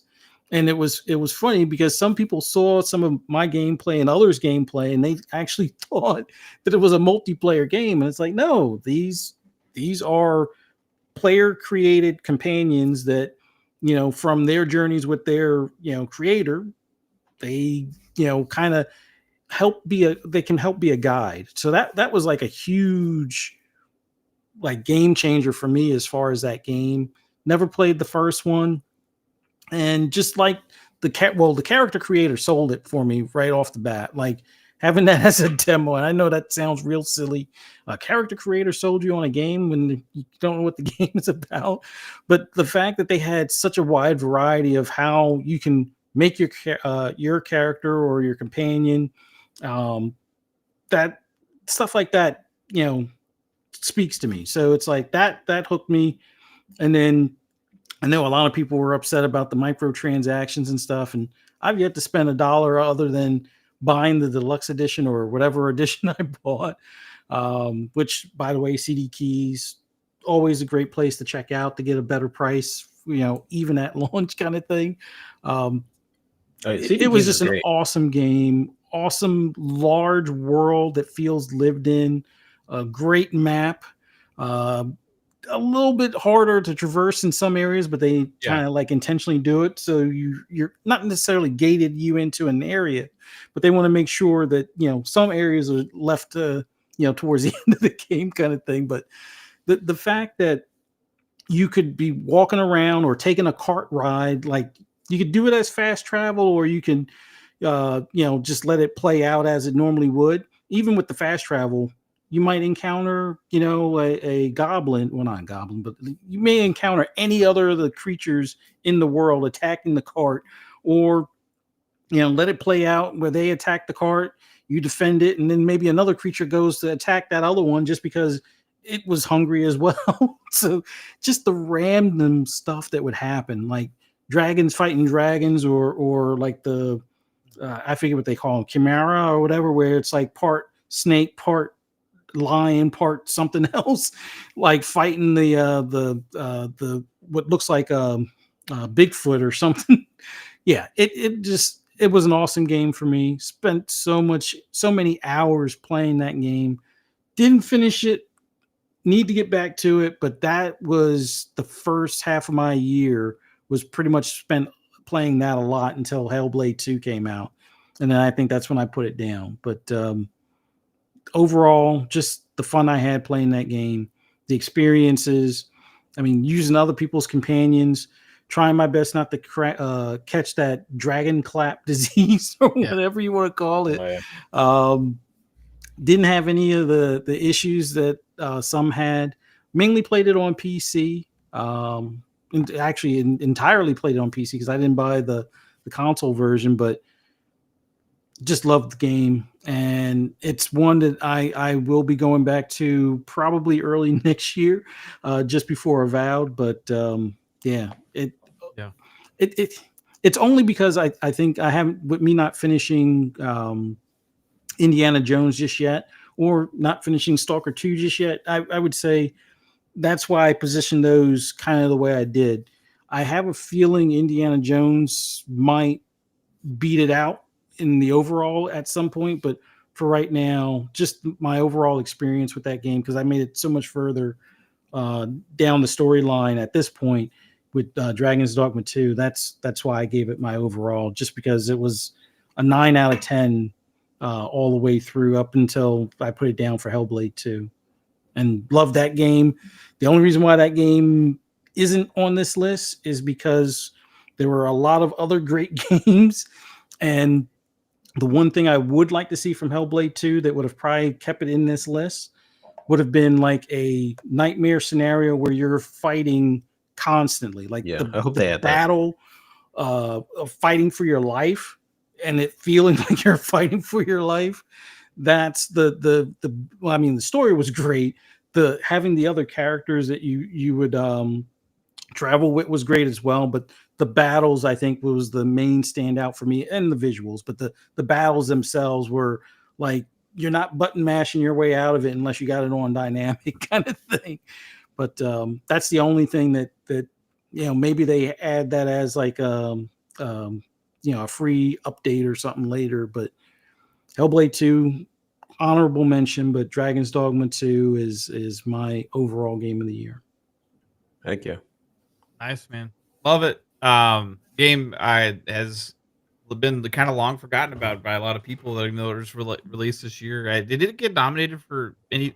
Got it not nominated for best RPG at the Game Awards? I think. Yeah, and I think that was the it. only category it got recognized in.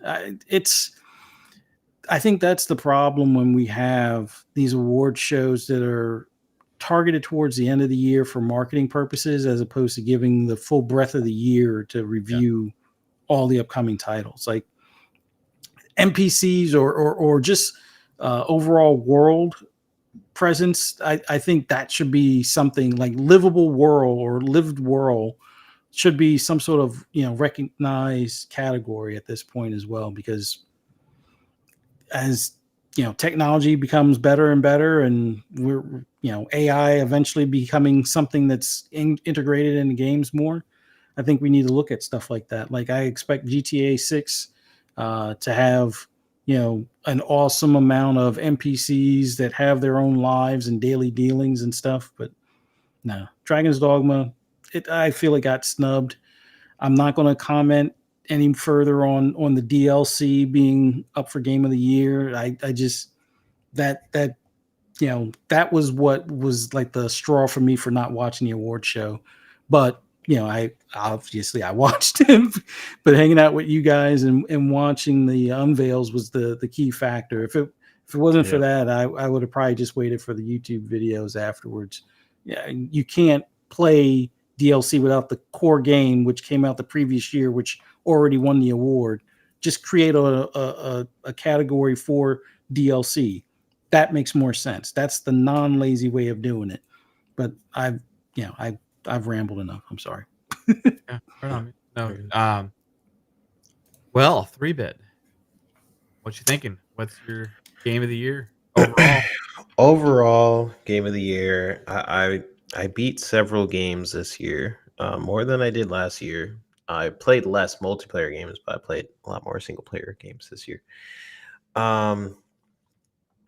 Yeah, it's gonna have to be Indiana Jones for me for overall game of the year. And I know it's weird. I played because my single player game of the year is Shattered Space, but I was very close to picking Indiana Jones for my single player.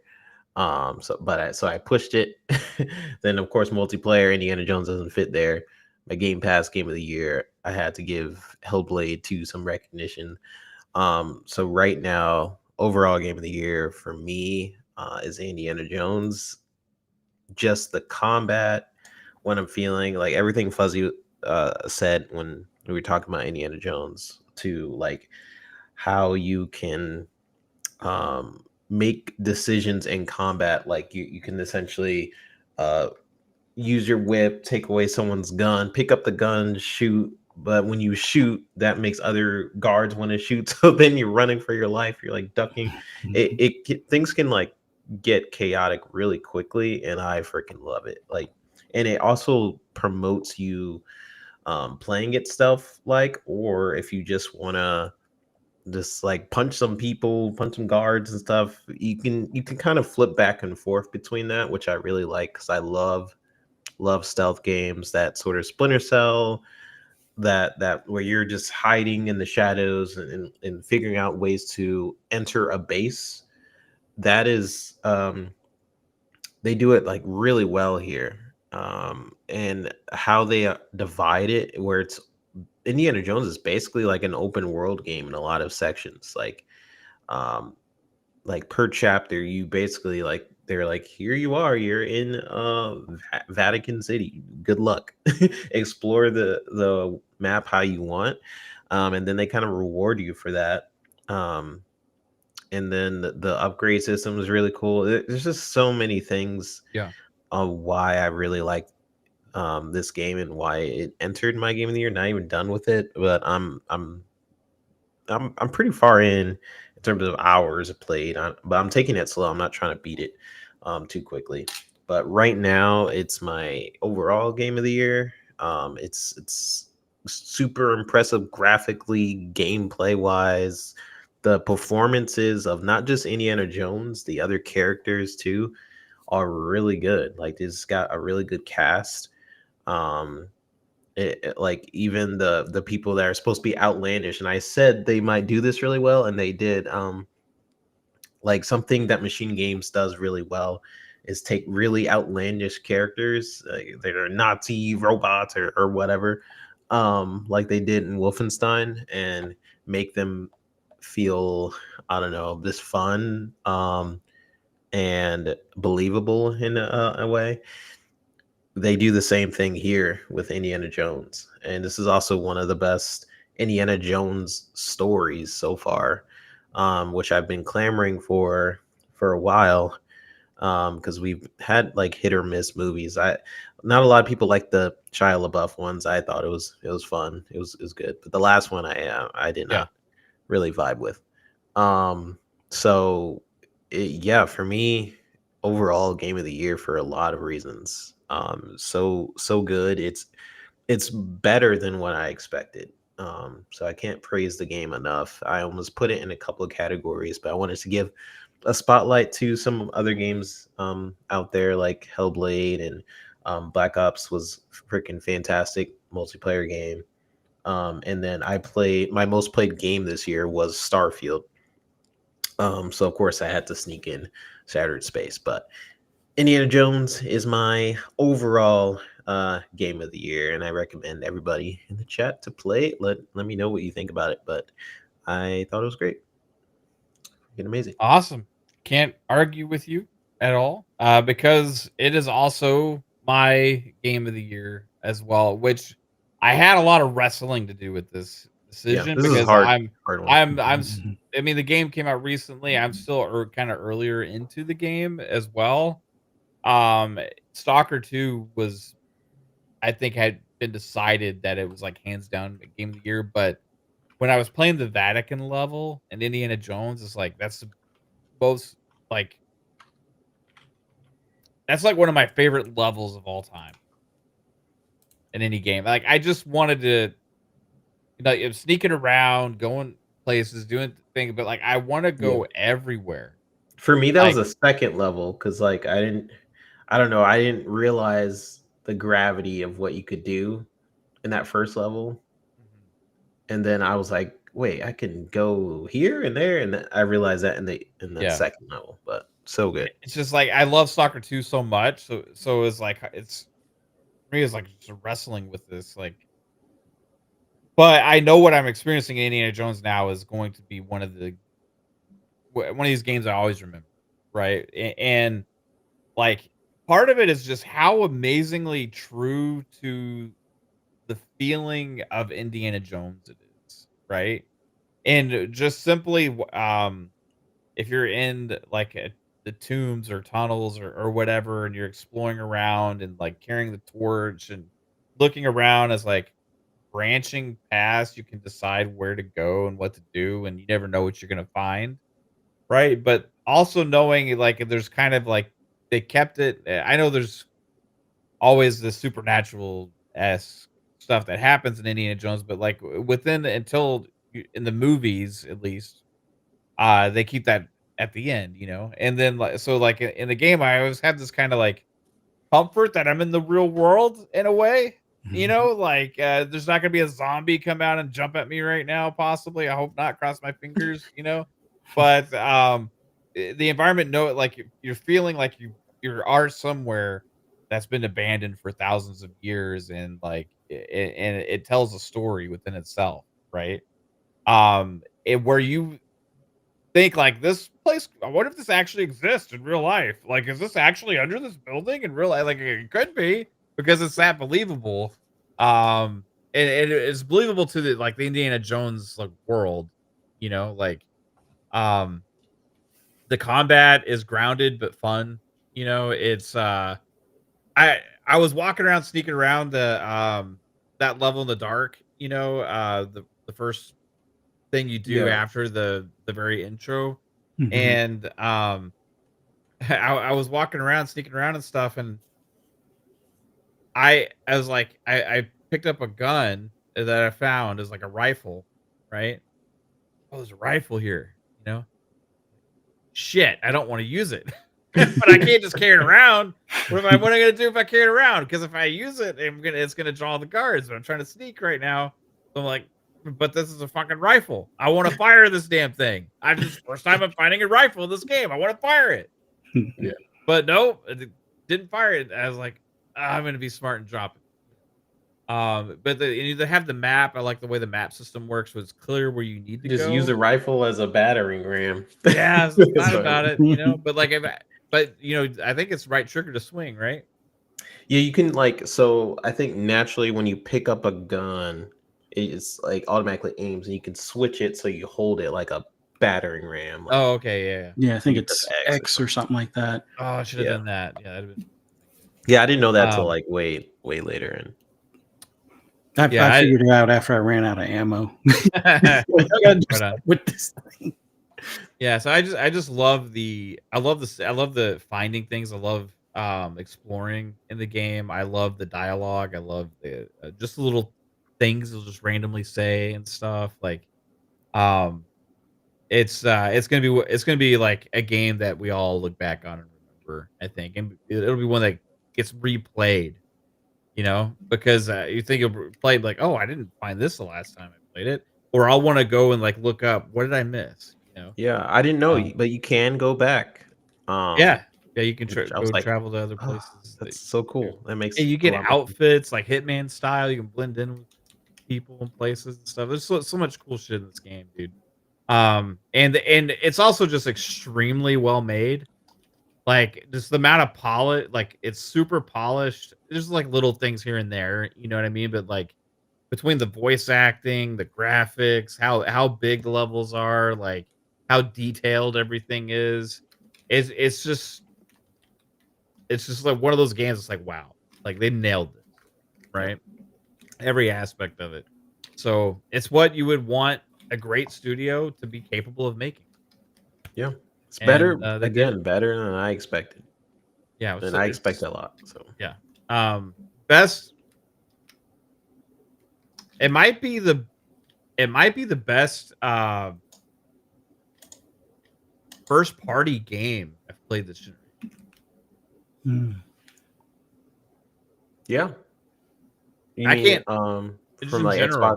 Xbox, PS, or Nintendo? Anybody, yeah. This generation it might be the best first party game I've played personally. Now, I know Yeah, that's not gonna be for everybody, but yeah, it was for me. I'm trying to think about other games that have released this gen across the different consoles and stuff. I mean, for a lot of people, it was Asherbot, apparently. But Yeah. for me, it was definitely indie. Yeah, I would say for me, indie definitely takes it for a first party standpoint this gen. But on a Forza I guess Horizon a side 5 note, might. well, for me, GT7 would be like a different, first party one, but that's the racer aspect of like Yeah. replayability. Although I do love Forza Motorsport, so Indiana Jones stands above both at this point, as far as I'm concerned. Yeah, I mean, there's so many great games that came out this year. Yeah. But in general, just first party games from both companies. It depends on. That's always going to depend on preference, right? Mhm. Yeah. And it's just like this game's like checking all the boxes. Yeah. I want to get some honorable mentions because we wanted to keep it to like these 4 categories for this, but I wanted to throw some honorable mentions to some other games because I went through this year and I've had different times, different games like this could end up being my game of the year. This could end up being my game of the year. Mhm. Ara History Untold. Mhm. I was very close to making that my Game Pass game of the year, but Mhm. because Indiana Jones came out and Soccer 2 was my game of the year before, like it just I don't have a place with these categories, right? But I love Ara History Untold. Absolutely amazing game. I love Age of Mythology Retold as well. Mhm. Um, absolutely amazing. Unicorn Overlord, which Psycho made his overall game of the year, was absolutely fantastic. I didn't beat it like he did, but I put in a good like 20, 30 hours or something into it. Absolutely amazing. Metaphor Refantasio is my favorite Atlas game. Hmm. I can say that. Like I've played some of the other Personas. I like them, but then too much school for me. I don't want to keep going back and talking to all these stupid fucking kids all the time with all this drama. You know, like I just like I the volleyball teacher. Oh, like I'm sick of talking about the damn volleyball teacher or whatever. Like I just want to go out and RPG shit. You know, Metaphor keeps the balance better with that kind of stuff with it between the going back and doing the dialogue stuff and then getting back into the dungeons or action and or the level that you're in and stuff. So overall, man, it's just fantastic year of games.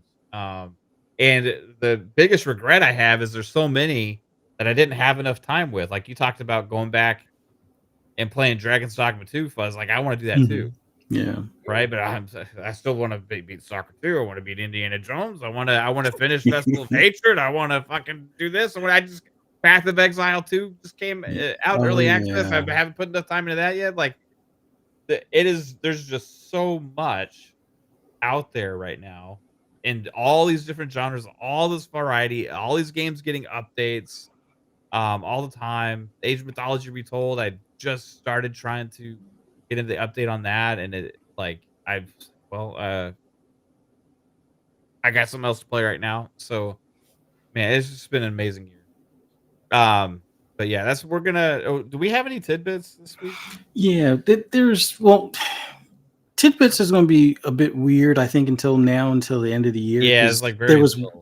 one game, I think, as I made the list, the director or the developer said it got pushed to the first quarter of 25. Right. So it's like, yeah, it makes very sense little. In the year. Well, is there anything even worth having it for? I would say if you're a VR person, maybe one, and then there's one title if you're on Netflix gaming. Although I didn't really like how it showed on the Game Awards, so there's only 6 games. We'll go ahead and do it, but I want to get Psycho out of here because he's hungry.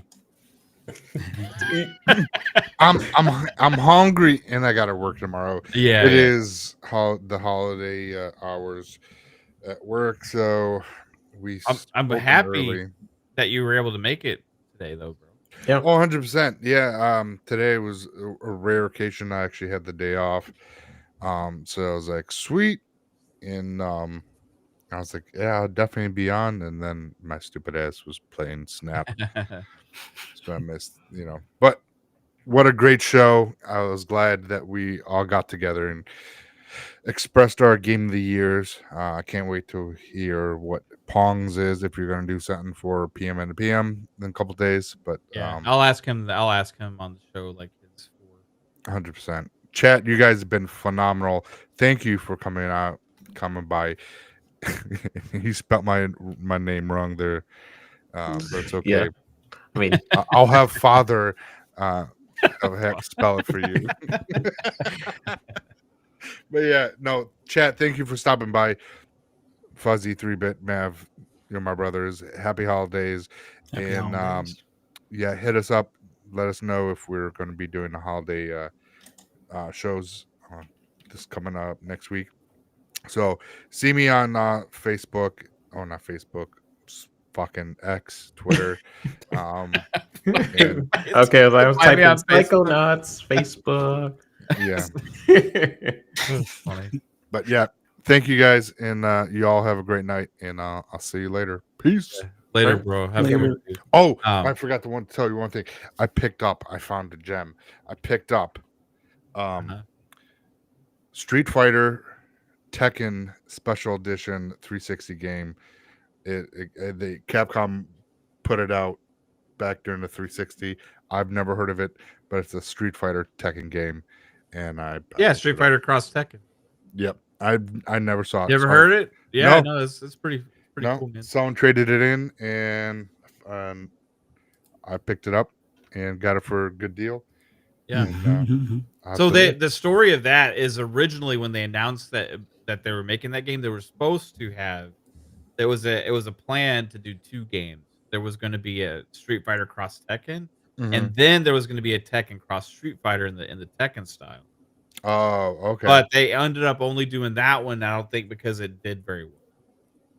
Gotcha. So yeah, but that was the original plan on those games. I remember being excited because I wanted to play another 3D Street Fighter in Tekken style. I was more excited about that one than I was the Tekken characters in Street Fighter, right? But yeah, it's still good. It's still a fun game. Yeah, I wish it was back compat, but I gotta go find the 360 and boot that up.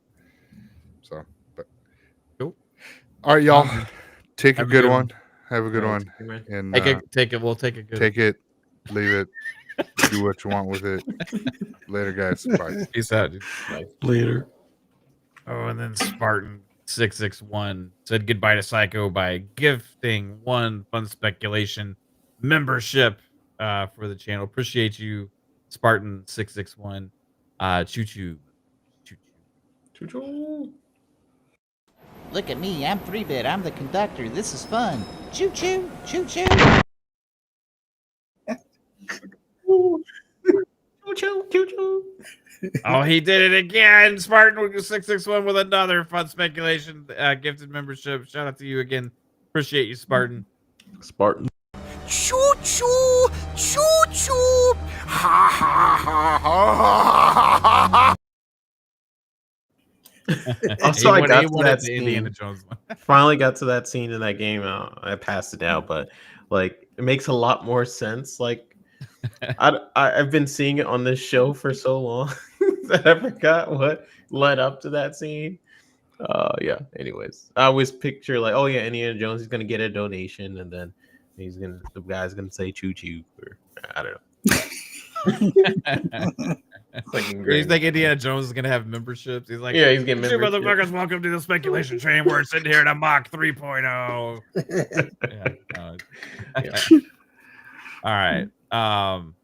We got tidbits to do here, and this is the last segment here on Fun Speculation Podcast FSP, and where we look ahead at the games releasing for the week.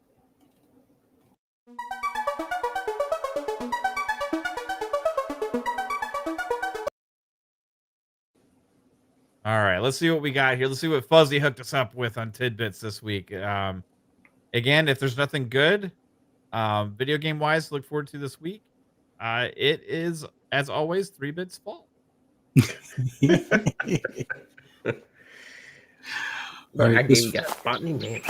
Yeah, this first one is Botany Manor, coming to PS4, PS5 Tuesday for $24.99. Now, this was in Game Pass, and we actually played it as a family. Mhm. Me and my daughter and my wife hung out, and we had some good fun with it.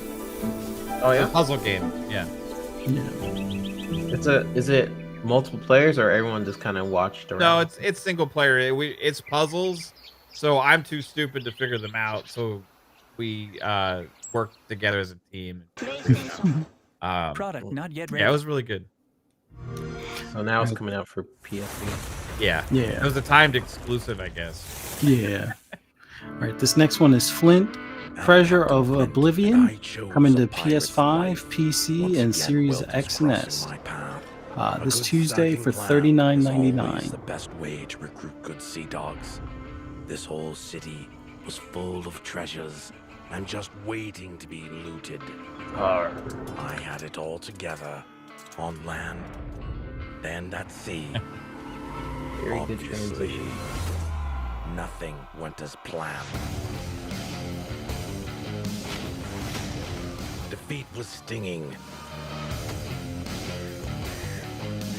Yet it was just the beginning of our adventure, and they didn't see the end of me. Oh, well, that is not what I expected. Tactics game. Pirate. Turn-based tactics. I've been wanting a good pirate game since I was like 9. It'd be good. The best one so far has been Assassin's Creed. Makes sense. Yeah. And was that it? No, there should be. I'm wondering if it might not show up because the next one is supposed to be Blood West. Oh, there it is. Yep. All right. Dead Man's Promise coming to PC this Wednesday. Now, this is kind of like DLC. There's a Blood West game out there for $24.99. They have yet to list the price listing for the DLC. Now, there's a sale on the game itself. I think the game is going as low as $11.99 right now, but normally it's priced at $24.99. Another one has come to look upon a piece of history.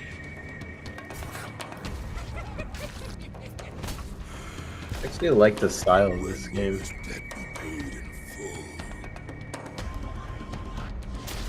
Yeah.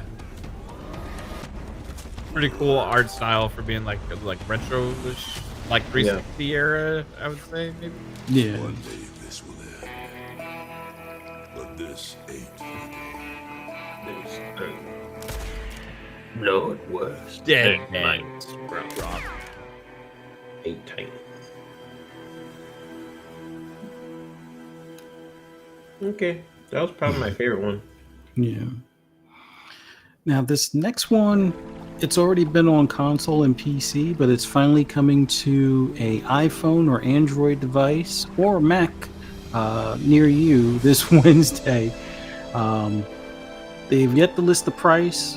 The normal game I think goes for like $19.99 now or so on like PlayStation or Xbox or Nintendo.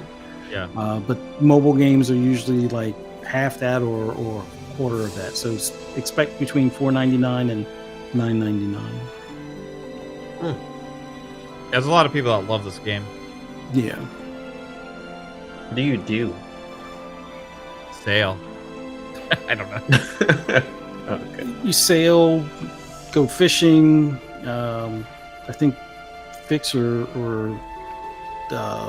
rescue other boats or something. Probably a really relaxing game to play. Yeah, I mean, those are my type of games, believe it or not.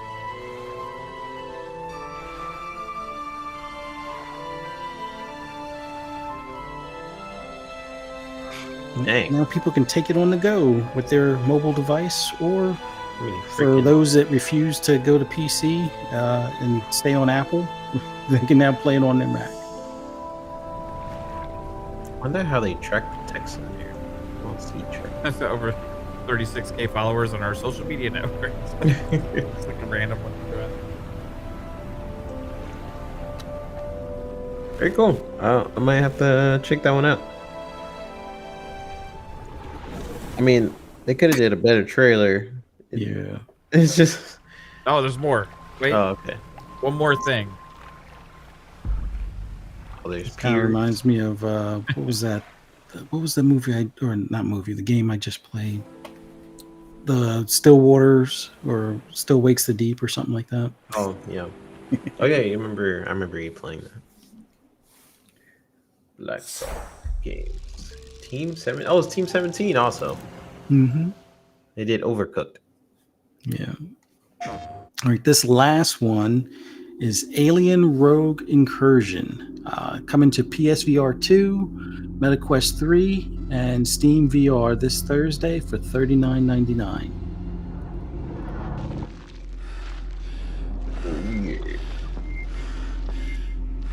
Nope. Not playing a game like this in VR ever. This is the perfect game to play in VR. Nope. Not. Nice. Yeah, this is how you break furniture or break bones tripping over stuff. How you break your newly Yeah. bought headset. Yeah, I would scream and throw it off my head. Oh, that just did it for me right there. And that's pretty much it this week. Like I said, I think that first game may have gotten a shadow delay. If you're on PlayStation, I guess you'll see if it's in the store, but it's already available on Xbox and PC. So, The Botany Manor? yeah. Right on. Yeah, it's a good game. It's there. It's there if you have an Xbox. If you like puzzle games, it's not ultra frustrating for a puzzle game, right? Pretty good. All right. Well, everybody, we got through our awards. I'll ask Pong his on PM and the PM on Thursday.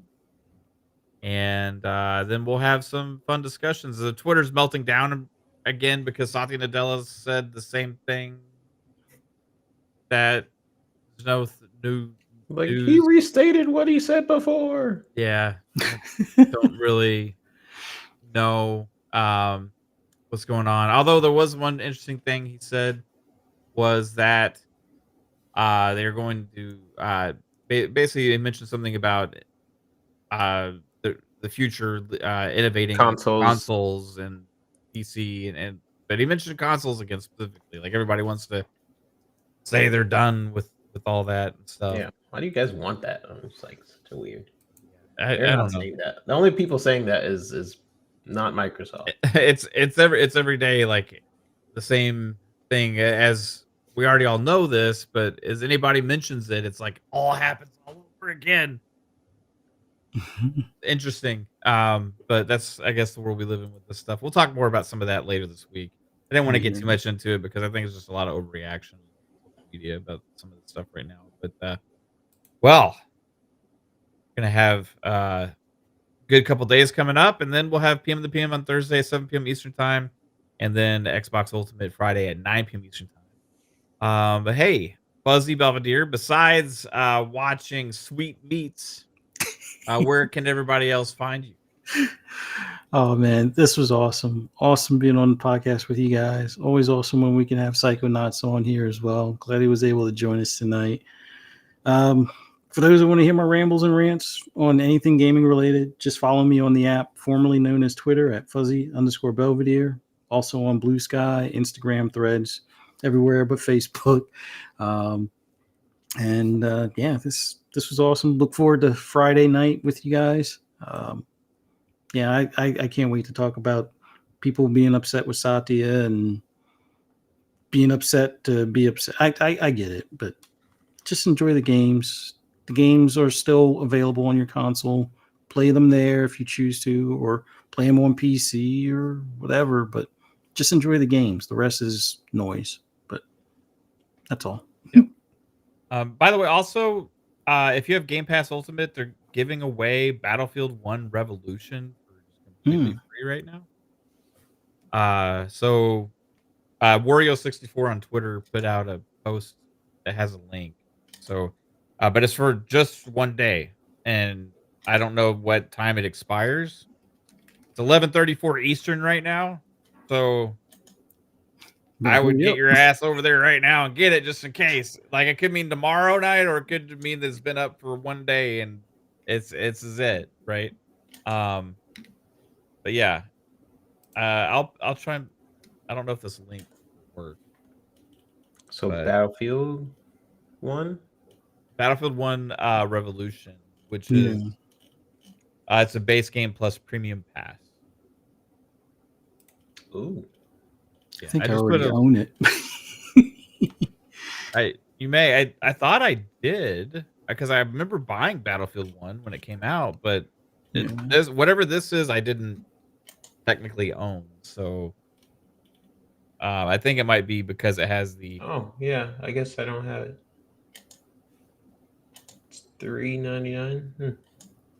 It's regularly $39.99, and it's free right now. And supposedly they're doing like a giveaway a day type thing or something. Yeah. Right now. So that's what Wario64 had posted about.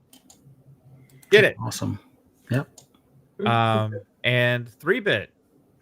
Where can everybody find you besides playing a 3-bit ass game? Everyone can find me at i3bit on Blue Sky. We do have the show tomorrow, Pixelated Echoes. It was moved from Sunday just because family stuff is popping up. So I guess I'll see you guys then. There's cool stuff popping up, but it'll probably be either at the end of this year to January. There's a lot of cool shows we're planning. So we'll see what happens. But Merry Christmas, everybody. And I hope y'all have a very happy holiday. Goodbye. Yes. The game adaptation newscast says BF1 is like 10 years old though. Yeah, it's free. Yeah, can't argue with I free. never argue against something free. Yeah, that's pretty cool. Love it. Yeah. Anyway, everyone, hope you have a great night, and we'll see you again real soon. Peace out. Bye.